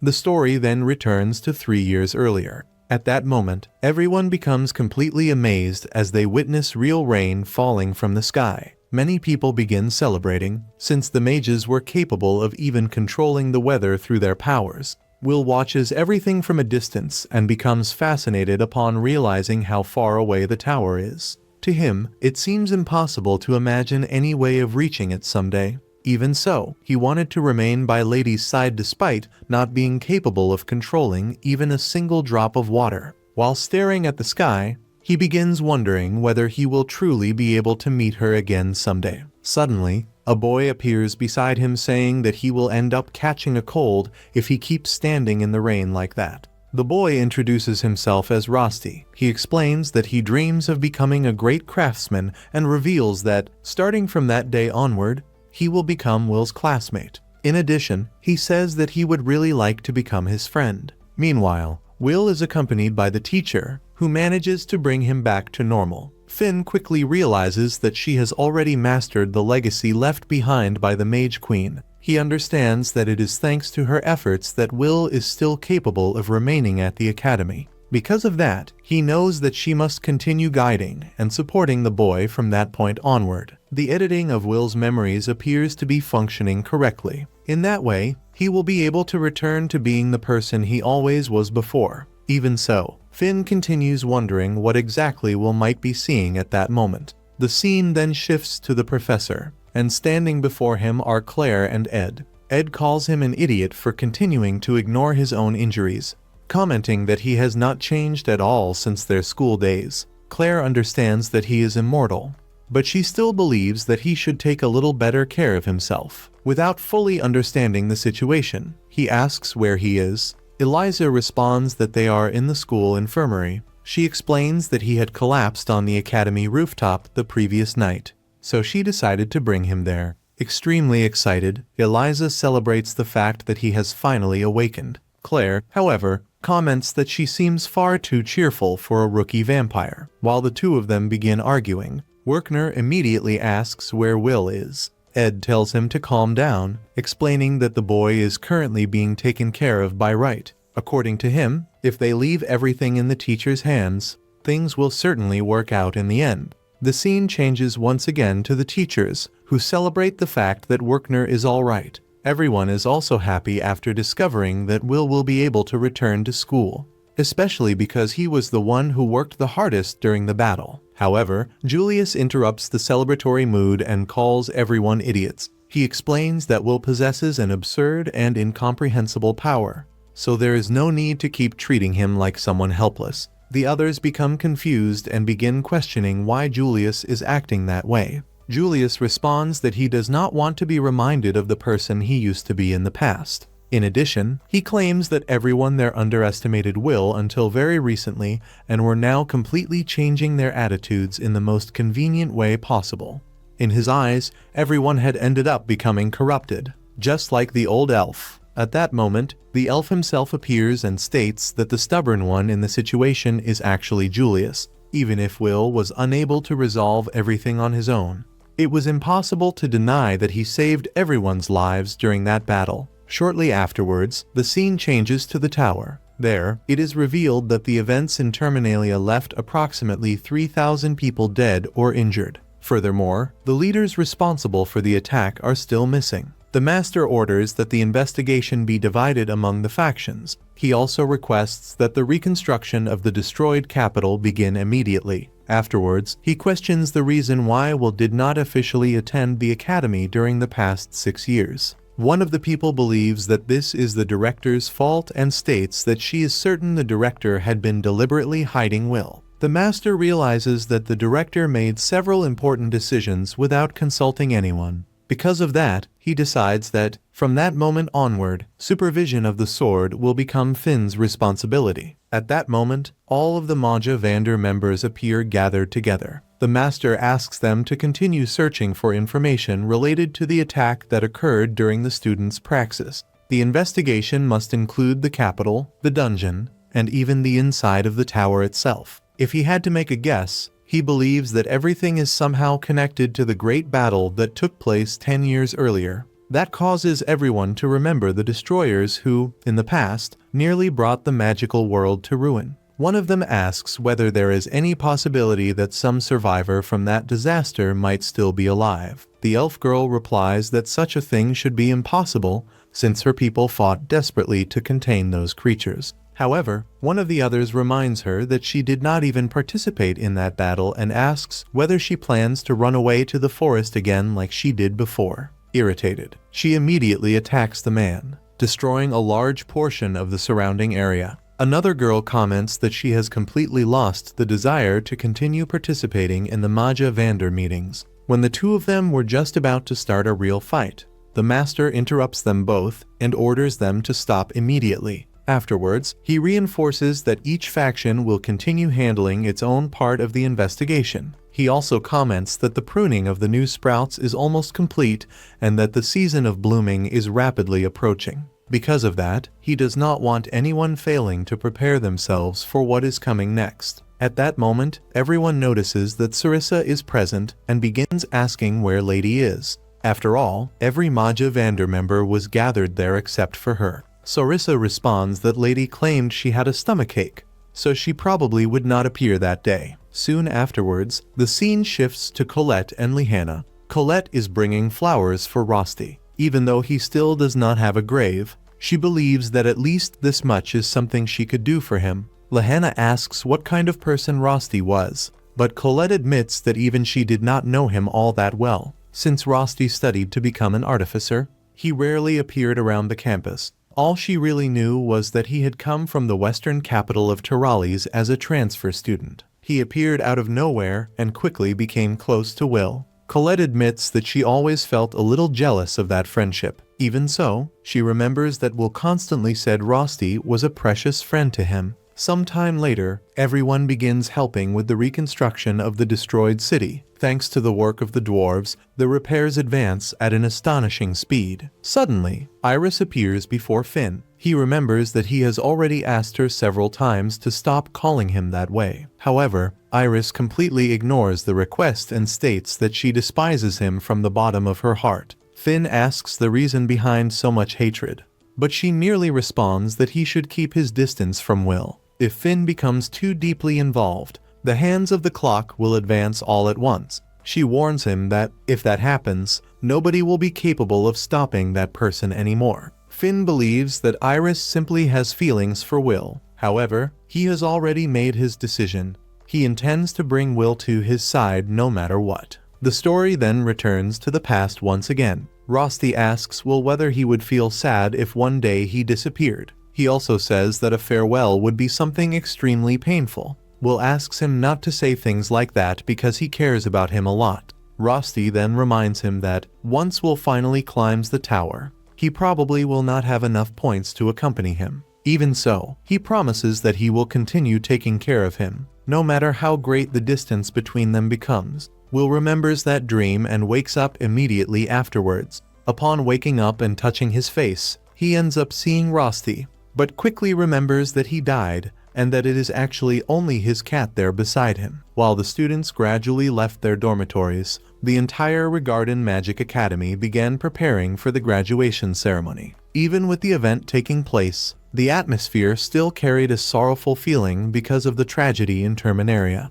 Many lives had been lost during the attack, including students, teachers, and even members sent to defend the tower. As she begins her speech, the director pays tribute to the people who died and remembers the efforts of those who risked everything to protect the citizens. However, she also makes it clear that they could not continue remaining trapped only in pain and suffering. In her view, the attack against the tower might have been merely the beginning of even greater threats. Precisely because of that, she believed the new generation needed to continue moving forward without losing hope in the future. Soon afterwards, the ceremony officially began. The graduates of Class 401 were called onto the stage one by one. In total, 250 students successfully completed all the Academy's courses and received recognition as fully graduated mages. However, the most important moment came immediately afterwards: the selection of the students authorized to ascend the tower. The director once again explained the two requirements needed to enter it. The first was accumulating 7,200 academic credits. The second was far more difficult, creating an entirely new form of magic. Several names began being announced while the approved students received Mercedes hats, the official symbol of admission into the tower. 49 students managed to fulfill every requirement completely. However, there was still one more candidate remaining. According to the director, he almost failed to meet the necessary conditions, but he accomplished something impossible to ignore. The magic created by him saved countless lives during the tragedy, drove away the population's despair, and helped protect the entire city. The name of that magic was Courage. Then, Wilselholt was called onto the stage. The decision generated divided reactions among the people present, but the director declared that anyone capable of recognizing the value of that magic should applaud him. Little by little, the entire hall began clapping for him. Even so, Ed still appeared unable to accept it completely. He questioned why everyone seemed so optimistic after everything that had happened. To him, the suffering experienced there should have destroyed every last trace of hope. Wilselholt responded in a simple manner. He said that he believed everyone would manage to overcome everything because there was someone strong enough to guide him all the way there. A frightening, yet kind teacher. After that, the ceremony finally came to an end. The 50 chosen students received official approval to advance toward the tower. During the closing speech, the director reminded everyone that their generation would face difficult times from that point onward. Many obstacles would still appear, and every one of them would need to overcome new trials. Even so, she wished for all of them to continue moving forward without falling into darkness. While the students celebrated the beginning of a new chapter, someone observed everything from afar. For certain people, that moment marked the true beginning of a new era, and amidst so many losses, fear, and uncertainties, some still continued believing that it was possible to change the future with their own hands. In the past, when they were still children, Elfaria used to tell Will about the sunset that existed beyond a great tunnel. She said they would have to face many dangers to reach it. And because of that, both of them needed to master many kinds of magic. Even though Will felt weak and insecure beside her, Elfaria made it clear that she would never move forward without him at her side, saying that she wanted to achieve that dream together with him. 5 years later, in the present, Will is finally heading to the tower where Elfaria is. The chosen students gather at the Les Ale boutique to receive new special cloaks connected to the colored glory, the symbol of the High Mages. While trying on the uniforms, several students praise the quality of the clothes, but they notice that Julius is acting strangely irritated. They soon discover that practically every student has already received invitations from factions within the tower, except for him, which explains his concern. Meanwhile, Will visits Donan at the forge and receives a new sword called the Silver Wizard, rebuilt from the old destroyed blade. The new weapon is still capable of cutting through magic and can also amplify magical energy. Donan refuses to charge anything for the work, treating the sword as a gift in gratitude for everything Will has done. After that, the 50 students head toward the tower, where they are welcomed by Claire, a very lively high mage. She opens the enormous doors of the place and introduces the tower as both a paradise of magical research and an academic hell. As he steps inside, Will remembers that he only managed to come this far thanks to Rosti's help, since Rosti guided him to that point and brought him closer and closer to Elfaria. Despite the initial excitement, the students become confused as soon as they enter the place, since the interior appears completely empty. Without explaining much, Claire simply activates magical access through their names, unlocking another door using a new spell. Right after that, everyone notices that the ceiling has begun to open. Not only that, but the very floor beneath them starts rising slowly, making the group realize they are being taken to another level. A short time later, they finally arrive at the first level of the tower, known as the Colorless Garden. The sight leaves everyone completely astonished. Inside the tower, there is an entire colorless city with its own sky, horizon, and even light. There is even a castle floating in the middle of that gigantic place. The space is so vast that some begin to wonder whether they are truly still inside the tower. Claire then officially welcomes them to the Colorless Garden and explains that when outsiders mention the Higher Institute, they are usually referring to the facilities on that floor. According to her, the place supports the entire tower, functioning as the foundation of life inside it, as well as a massive academic center dedicated to the creation and research of new magic. Only individuals recognized by the Academy are allowed to enter that place, and that is exactly why, for many mages, it represents a true kingdom of glory. Some students become so emotional at the sight before them that they cannot hold back their tears, happy simply for having the chance to see such a place. Claire then informs them that becoming permanent residents depends solely on themselves. Without wasting time, she officially welcomes them to the Colorless Garden and asks everyone to wait in the main hall for the ceremony. While walking through the city, Leona asks Wignall about the sky and light present in that environment. He replies that it is certainly elven illusion magic at an extremely advanced level. Colette looks around beside Will, noticing that many people there carry the same glory as them. Excitedly, she comments about a Mori garden apparently filled with incredibly rare magical herbs, as well as an area dedicated to experiments involving magical creatures. Overflowing with excitement, Colette practically jumps for joy as she declares that the place truly represents the pinnacle of magical research. She admits that it might be late to say it, but she finally feels like she has truly become a high-level mage. W agrees with her and comments that everything feels like a dream coming true. Shortly afterward, CET casually mentions that there is even a crepe shop inside the place. However, the moment Leena hears that information, she completely freezes. Without thinking twice, she activates Sick and uses the spell Lisol de Duba Algis. In less than a second, she rushes at high speed toward the shop and immediately orders 5 crepes to go. A little later, Colette drags her back to the group while complaining that they are still in the middle of the entrance ceremony and that it clearly was not the time to go buying food. Even while listening to the scolding, Leena happily continues eating the crepes as she is pulled away. Watching the entire scene, Will simply smiles and comments that Leena truly remains exactly the same as always.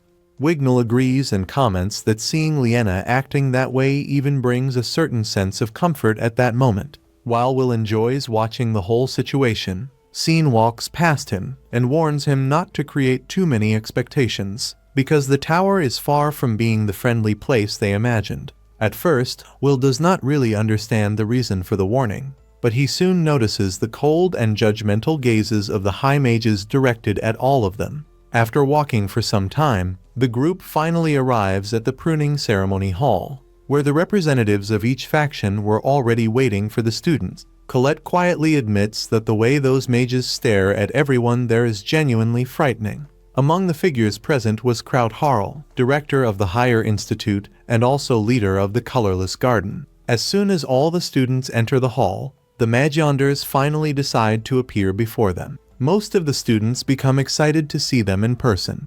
Wignall smiles upon spotting Eleanor among them, but she simply looks away without responding to his excitement. Even so, he also shows happiness at finally reuniting with Aria. Will, on the other hand, feels his heart race when he sees Faria again. However, unlike what he expected, she seems sad and cannot even look directly at him. Claire thanks the noble Magianders for all the work they do from atop the tower. However, Kakarot simply replies that the ceremony has always been tiring and boring, then asks her to finish quickly before everyone loses patience. Even irritated, Aelier keeps a forced smile and comments that her dear junior truly seems to have risen quite high in life. Although she was already used to the way he treated her descendant, Cariot starts laughing and replies that he also had to deal with extremely troublesome superiors in the past, which forced him to work hard. Ignoring the argument, Claire decides to continue the ceremony and announces the beginning of the first blooming. She explains that, during the 6 years at the Academy, and especially after the Grand Magic Festival, some students were chosen to receive the so-called Blessing of Color. At that very moment, all the Magianders raise their wands, and the glories worn by several students begin to change color. Sion notices that his glory turns an intense red, while Collette's takes on a dark brown shade. In addition, the brush symbol on her uniform transforms into the emblem of the Earth faction.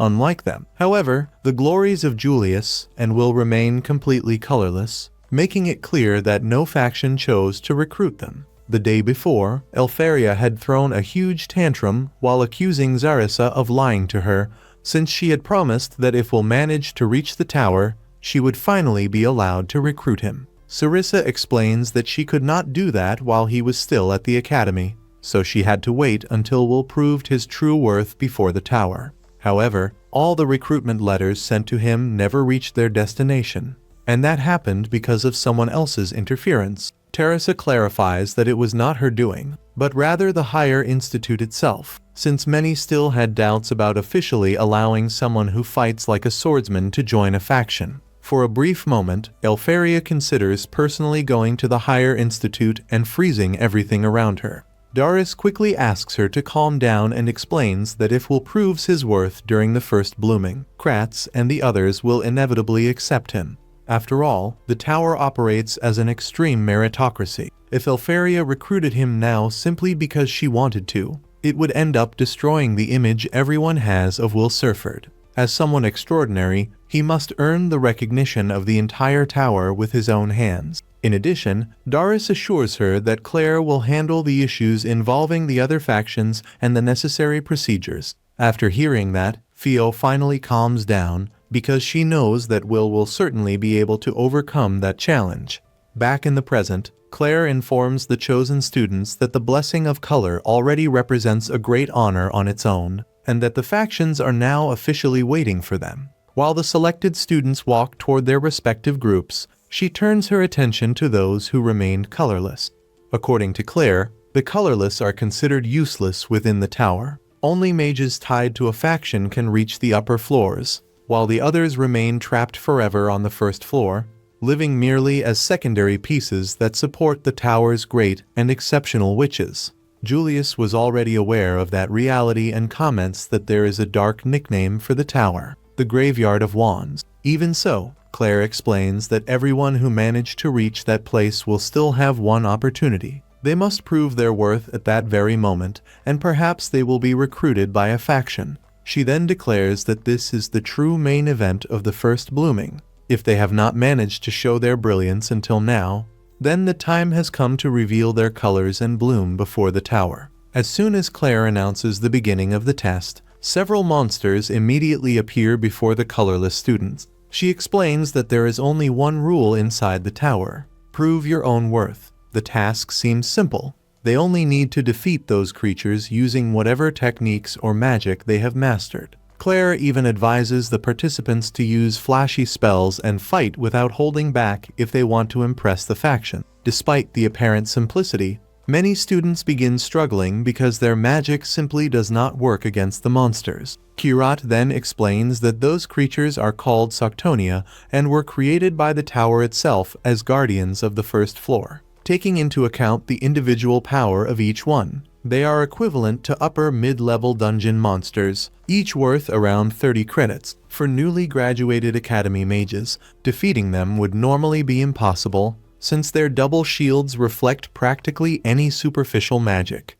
Even so, Julius instantly defeats 2 Soctonias using his magic, showing that his strength has evolved tremendously since the Grand Magic Festival. Chris even feels pressured upon realizing that Julius can already control Faria's cloning magic at that level.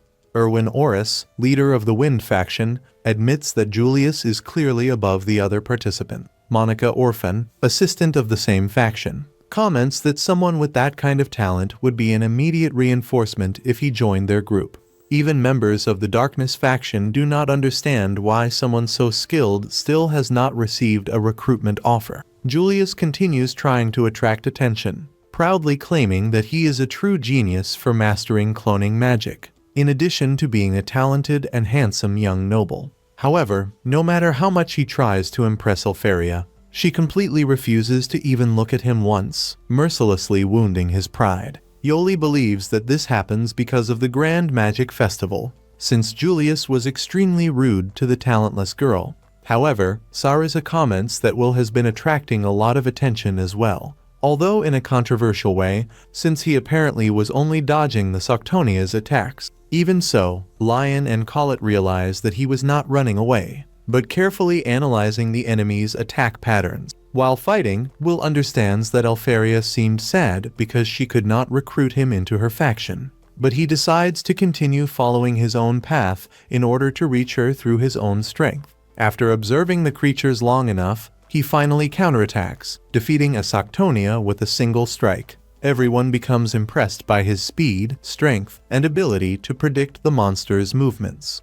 The glory Will uses makes his movements lighter and faster, while the sword created by Donan is capable of cutting through anything. During the battle, Julius launches a magical attack that ends up heading toward Elfaria. Without thinking twice, Will jumps in to protect her and uses his sword to completely absorb the magic from the attack. Shortly afterward, he unleashes the power of Glaus WHZ and charges against the Soctonias using Glaus 1000, defeating all the creatures with tremendous speed and strength.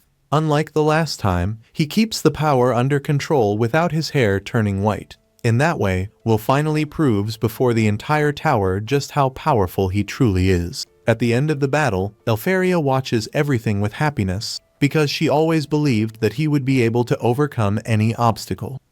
Everyone was left in shock after seeing Will defeat all those robots by himself. The crowd immediately began talking non-stop, trying to understand what he had just done, since he had used blizzard magic together with a wind sword. Little by little, everyone realized that this was the same Will who had appeared during the Terminalia incident. Soon after, Elfaria was the first to invite him to join her faction. Will's friends were amazed to discover that he had been invited by the Ice faction. But it did not stop there, because shortly afterward the Fire faction also showed interest in him. Before long, everyone realized that Will had received invitations from every faction.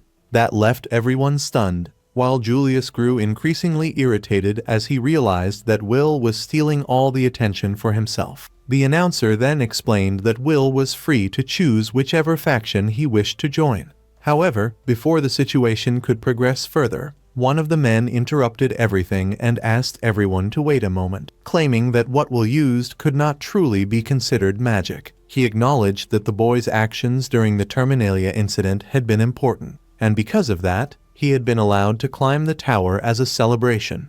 Even so, there was still doubt about whether Will truly possessed the qualifications necessary to enter one of the magical factions. Vina immediately questioned whether Kreutz had not seen what had just happened. After all, Will had used several different spells in front of everyone. Kreutz calmly replied that he had observed everything perfectly. However, in his view, Will had not cast any magic at all, but merely taken advantage of other people's magical power. To Kreutz, Will's true nature was not that of a mage, but rather an extremely brutal warrior. In his opinion, allowing Will to reach the tower was the same as allowing a dwarf to climb up there. Just the thought alone filled the man with fear. Eleanor then told Kreutz to stop dragging things out and get straight to the point. If Will possessed any magical talent, then he needed to prove it right there in front of everyone. Because of that, Kreutz decided to summon magical creatures created specifically to subjugate dwarves. Those monsters were known as Wurzus.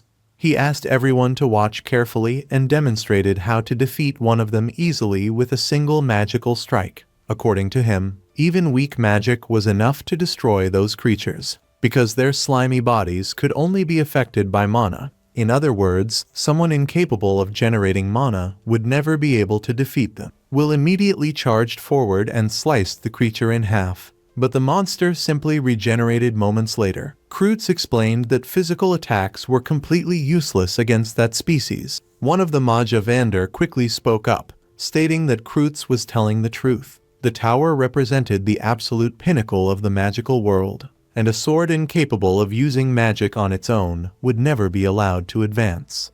Even after hearing that, Will continued attacking over and over again, but none of his strikes seemed to work. Even so, he knew that monsters of that type usually hid a core inside their bodies. After observing it carefully, Will managed to spot the core and tried to strike it directly. However, even then, the attack had no effect whatsoever. The man then explained that those creatures were made entirely of viscous liquid, so destroying them was not something so simple. Suddenly, the monster unleashed a powerful electric discharge, forcing Will to retreat immediately. Seeing that, his friends remembered everything he had done to save them and decided to help him. However, the man stopped everyone and declared that Will needed to face it alone. According to him, that was an inquisitorial hearing created specifically to eliminate irregular elements, showing no interest in dragging things out any further. Kreutz used his own magic and made the monster disappear within seconds. To him, continuing that discussion was merely a waste of time. In his opinion, Will should remain nothing more than an incolor. His name should stay among the lower classes of the higher institute. Even so, he acknowledged that the power used to defeat the Devander, known as Wise, was truly terrifying. Because of that, he intended to study it and ensure that power would serve the magical world. Many immediately understood that Will would end up becoming nothing more than a research test subject. Elfaria was clearly irritated by the situation. At that moment, another Magia Vander asked everyone to quiet down already. He stated that, regardless, they still needed to carry out another blooming, so he wanted to leave that exhausting discussion for later. One of the women explained that under normal circumstances, the next blooming would only happen 6 months later. However, after the losses suffered in Terminalia, replacing the lost members of each faction had become urgent. Because of that, that year would be different, and a second blooming would take place only 1 week later. She further explained that, after surviving a tragedy of that scale, all the young people possessed the potential to grow more than any other generation in the magical world. Those students were called the Calamitous Generation, and the entire world placed great expectations upon them. According to her, everyone would need to train to their limits, to the point of coughing up blood if necessary. Precisely because of that, those who had not received blessings that day would need to work even harder to achieve better results in the next blooming, and that included Will as well. The man was clearly irritated by that decision. Even so, the Magia Vander agreed, stating that they would continue observing the value of each individual, exactly as they had done until becoming Magia Vander themselves. Soon afterward, everyone began leaving the place, while the man remained irritated, unable even to let out a sigh of relief. Julius was also frustrated after discovering that he would have to go through all of that once again in only a week. As for Will, he ended up collapsing onto the ground and started laughing at his own situation. To him, whenever something finally seemed within his reach, some obstacle would always appear in his path. Even so, Will had no intention of giving up. No matter how many times he needed to try, He swore that he would overcome any difficulty. The scene then shifts to one of the Magia Vander. While a boy comments that he finds it strange that Lord Zio had done absolutely nothing until that moment. In his opinion, Zio seemed to like people like Will. The man then explained that individuals capable of rising from rock bottom were the most interesting to watch and, usually, also became the strongest. After that, the scene returns to Will, who was now studying various types of magic in order to pass the test scheduled for the following week. Aside from elven magic, he decided to carefully analyze the 7 elements to find a new way to use power. Will considered himself a failure for not having a natural affinity with any magical element. However, even though he could not use magic normally, that did not mean he was incapable of manipulating mana. That was when he decided to study the power known as Wise in order to prove it. In his mind, if he could understand that phenomenon and learn how to properly make use of mana, he would certainly find a path to evolve. As he thought about it, several people began to be impressed by his determination. To many of them, there was something completely strange about Will. Suddenly, a girl appeared in front of him and started talking to him. Will immediately remembered that she was one of the girls who had spoken to him after the Grand Magic Festival. The girl then introduced herself as Emma Clever. She explained that everyone was planning to go to the dungeon before the next blooming. According to Emma, the group had already received official permission from the Higher Institute. She continued by saying that they were all becoming high mages, so they now had permission to descend beyond the 10th floor of the dungeon. In addition, they believed that facing the Guardians would be the best way for everyone to train together. The group wanted to join the Fire faction and follow in Sion's footsteps. They also knew that doing so would not erase the mistakes and failures of the past, but they still wanted to keep moving forward. After hearing everything, Will decided to accept the invitation. However, before they could continue the conversation, Julius suddenly appeared saying that he wanted to train together with Will. He stated that playing around and making friends was not what Will needed at that moment. The most important thing right now was learning how to control the power called Wise. Because of that, Julius decided to help him personally. Will was surprised and admitted that such help would be extremely useful. But he still wanted to understand why Julius would do something like that. Julius replied that a lot had happened recently, but that he, Wignall, and the others already considered Will a true companion. Without thinking twice, Will accepted the offer.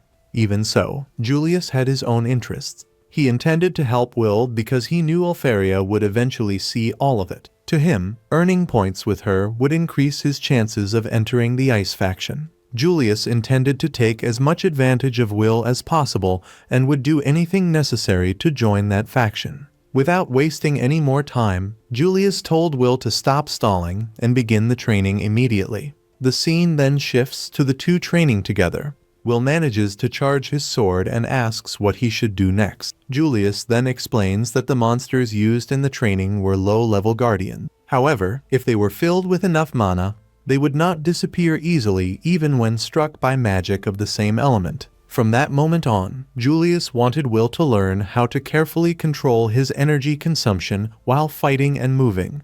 According to him, that would be the first step toward preventing the Guardians from being destroyed too quickly during training. Julius then decides that he will make Will learn how to use Wise in a way that allows him to activate that power on his own. He recalls that Will spent 6 entire years attending the academy and, even so, never managed to use even the most basic spell possible. Because of that, instead of wasting time trying to learn existing conventional magic, Julius believed it would be far more useful to focus on the power that Will already possessed naturally. Will understood perfectly what Julius meant, but he still had no idea how he could achieve that. After all, since he could not use magic by himself, he had always depended on charging himself with other people's magic. In his view, trying to manually prepare Wise using only his own strength sounded like a complete contradiction. What Julius was proposing was practically the same as turning 0 into 1, something similar to creating an entirely new form of magic.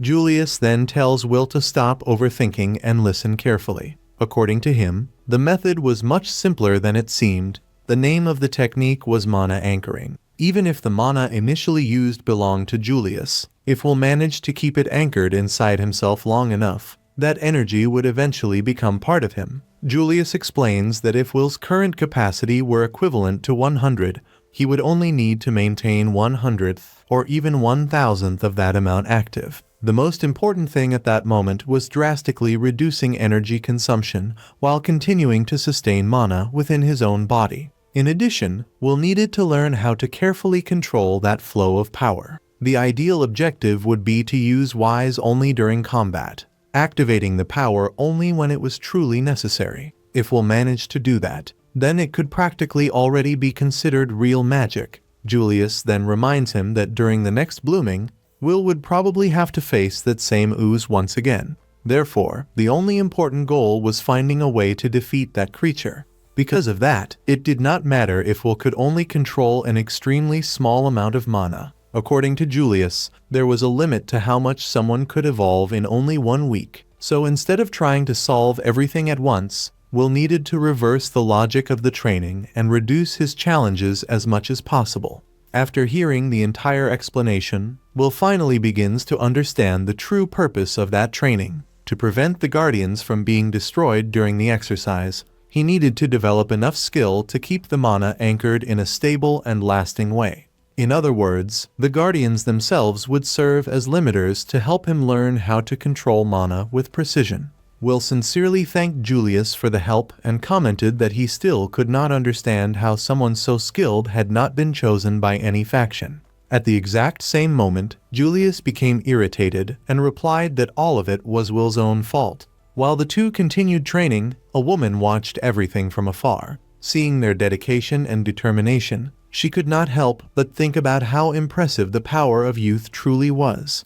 Shortly afterward, the story returns to the present. Even though he trains non-stop, Will continues to face enormous difficulties. Julius asks how many attempts they have made so far. Despite repeatedly defeating the Guardians, Will has failed to show any meaningful improvement. Julius then asks how much longer he plans to keep wasting mana like that. Will apologizes and explains that no matter how hard he tries to control the power, he can only keep Wise active for 50 minutes. After that, all of his mana simply disappears. Even worse, when Wise falls apart, his stamina vanishes all at once as well. He never imagined that ability hid such a severe drawback. The way things are going, it all feels like a complete waste of time. Julius tells him to try again, but before they can restart, Julius drops to one knee. In his opinion, it might be better to fully understand Wise first. Although he is not certain, he believes that is the most sensible approach. We soon learn that Will has searched nearly every book in the Academy library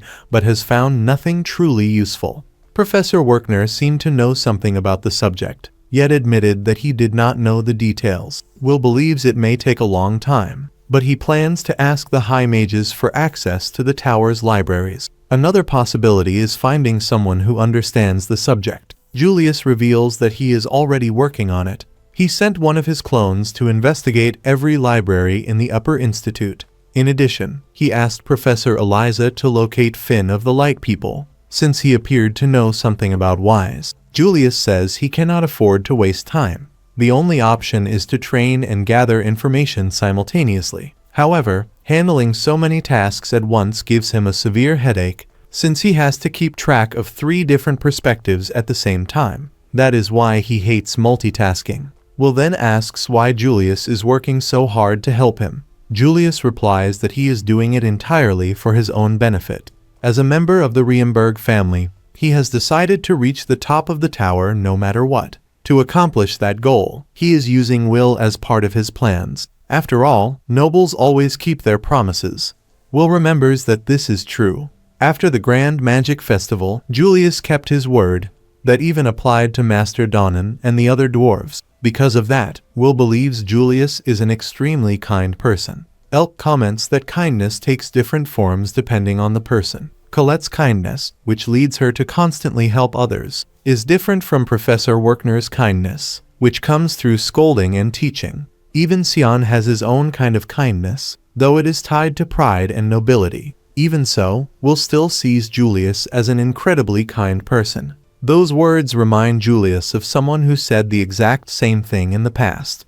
Deciding to stop training, he steps away to rest. However, he becomes irritated when he thinks about how kindness has no value at all. The story shifts back to the past. Julius saves a cat, and Anna praises him, saying he is a very kind person. Back then, Julius always claimed that protecting the weak was the duty of every noble. He then asks Anna if she likes him, and the girl answers yes. Even so, the memory only deepens his frustration. No matter how kind he was, he still lost Anna. That was when he decided to abandon that way of thinking. He came to believe that selfishness offered far greater rewards. Instead of acting for others, he would display his talents, use people when necessary, mock those who look down on him, and take advantage of every opportunity available. Back in the present, Julius simply wants Will to stop looking at him the same way Anna once did. To him, the kind Julius was buried in the past. Meanwhile, in Kreutz's laboratory, the researcher considers all of Will and Julius's efforts completely pointless. Without wasting any time, he orders his disciple to contact a certain person as quickly as possible. Shortly afterward, Julius is suddenly attacked. He blocks the strike and asks whether the attackers belong to the Upper Institute. Tony replies that he is merely following his superior's orders. The group came to punish those responsible for the strange incidents in the garden and put an end to that annoying training. Julius asks if they truly intend to interfere. He then questions whether they can still call themselves tower mages. Despite being attacked repeatedly, he dodges every strike with ease. One of the opponents explains that they reached the tower, but were unable to advance any further. After all the humiliation they suffered, they believe defeating Julius and will earn them recommendation letters from every faction. Julius understands the situation perfectly. It is simply another result of the cruel rivalry within the tower. In their desperate attempt to escape the graveyard, those wands even abandoned their own pride. Corrupted as they are, they remain high mages. However, Julius has spent too much mana using his guardians and Ars Weiss, so he is far from his best condition. Even so, he laughs at his opponents. He says Tony is a year older than him, Mary is still arrogant, and Oron was already conceited despite being younger. According to Julius, after creating spells and reaching the tower so quickly, they ended up becoming complete failures. To him, they are all pitiful. The Upper Institute has consumed them completely. He refuses to end up as discarded trash the same way they did. The three respond that no faction chose him either. Just like them, Julius remains colorless. Without hesitation, Julius introduces himself as Julius Riemberg. He declares that he will rely on anyone necessary to become stronger. He intends to climb the tower as quickly as possible and become Lady Elfaria's successor. Once he reaches the top, he will look down on everyone who abandoned him. To achieve that goal, he is willing to use even Vander magic. Even so, he regrets to say that those three are not worth the effort. Furious, they declare that they have hated Julius ever since their school days and demand his death. Fortunately, Will arrives just in time and saves Julius. Right afterward, he apologizes for being late. He explains that he was attacked by high mages and therefore suspected that Julius might also be in danger. Julius asks why he insisted on helping him. Will replies that he knows very well how much Julius embarrassed him during the Grand Magic Festival. On top of that, Julius has repeatedly said that he acts out of pure selfishness and is only using him to achieve his goals. Julius then asks if he is an idiot. Without hesitation, Will answers yes. He tends to like people who are kind to him. After all, he really is a huge idiot. Annoyed and unsure how to respond, Julius punches Will in the face. Immediately afterward, completely embarrassed, he declares that he hates him and despises him deeply. Tony and the others decide to put an end to everything once and for all. However, at that moment, Ceridwen appears before them. Using her magic, she creates a circle of fire around the area. She asks if she may introduce herself as Will's teacher. The moment he hears that name, Julius immediately remembers who she is. Like the Watchers, Ceridwen is one of the Academy's 7 legends. Many rumors claim that she kidnaps students night after night to perform strange experiments on them. Because of that, she became known as the Hammer Witch. Ceridwen denies those stories.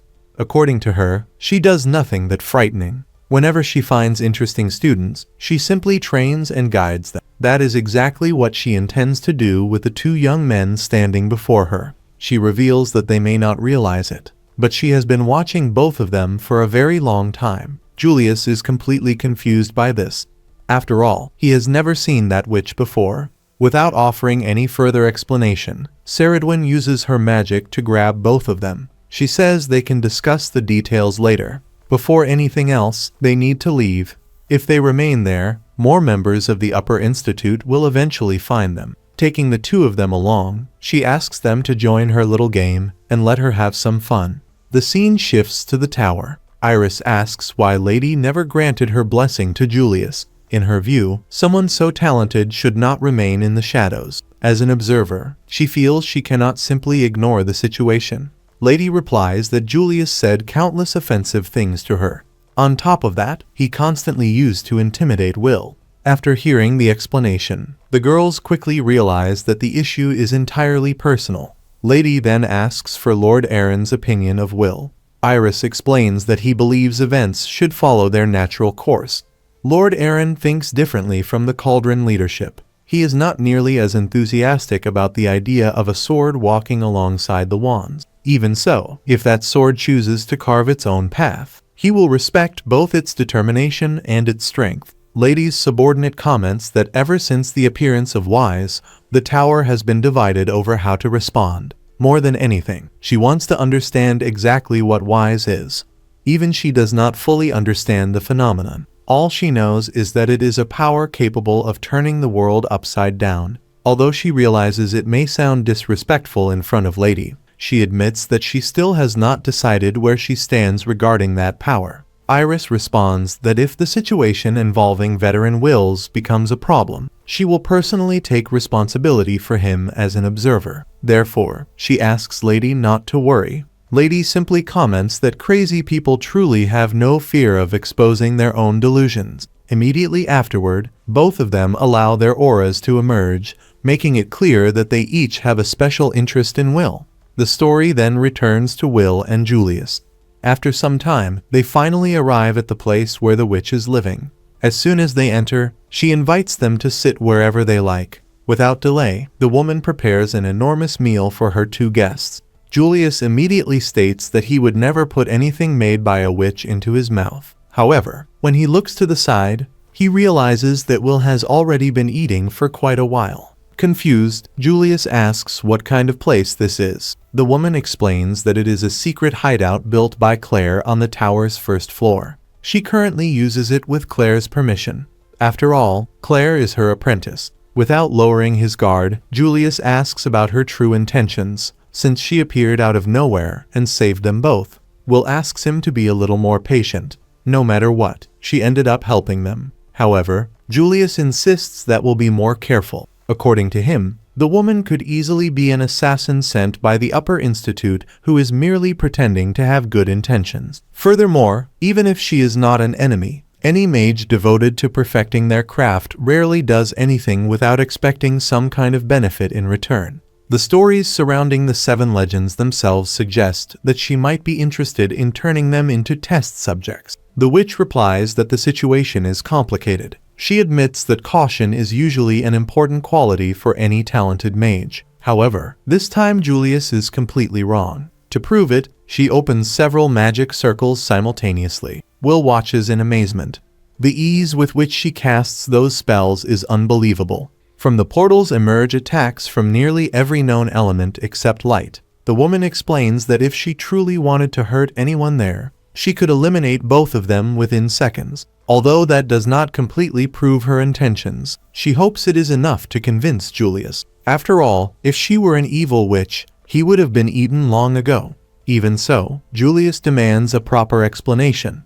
Unless she reveals her goals, he will not allow Will to become her disciple. The witch then reveals that she possesses some knowledge about Wise. She may not know everything, but she believes she can help Will better understand that power. That is the first reason she decided to appear. The second reason involves the Upper Institute.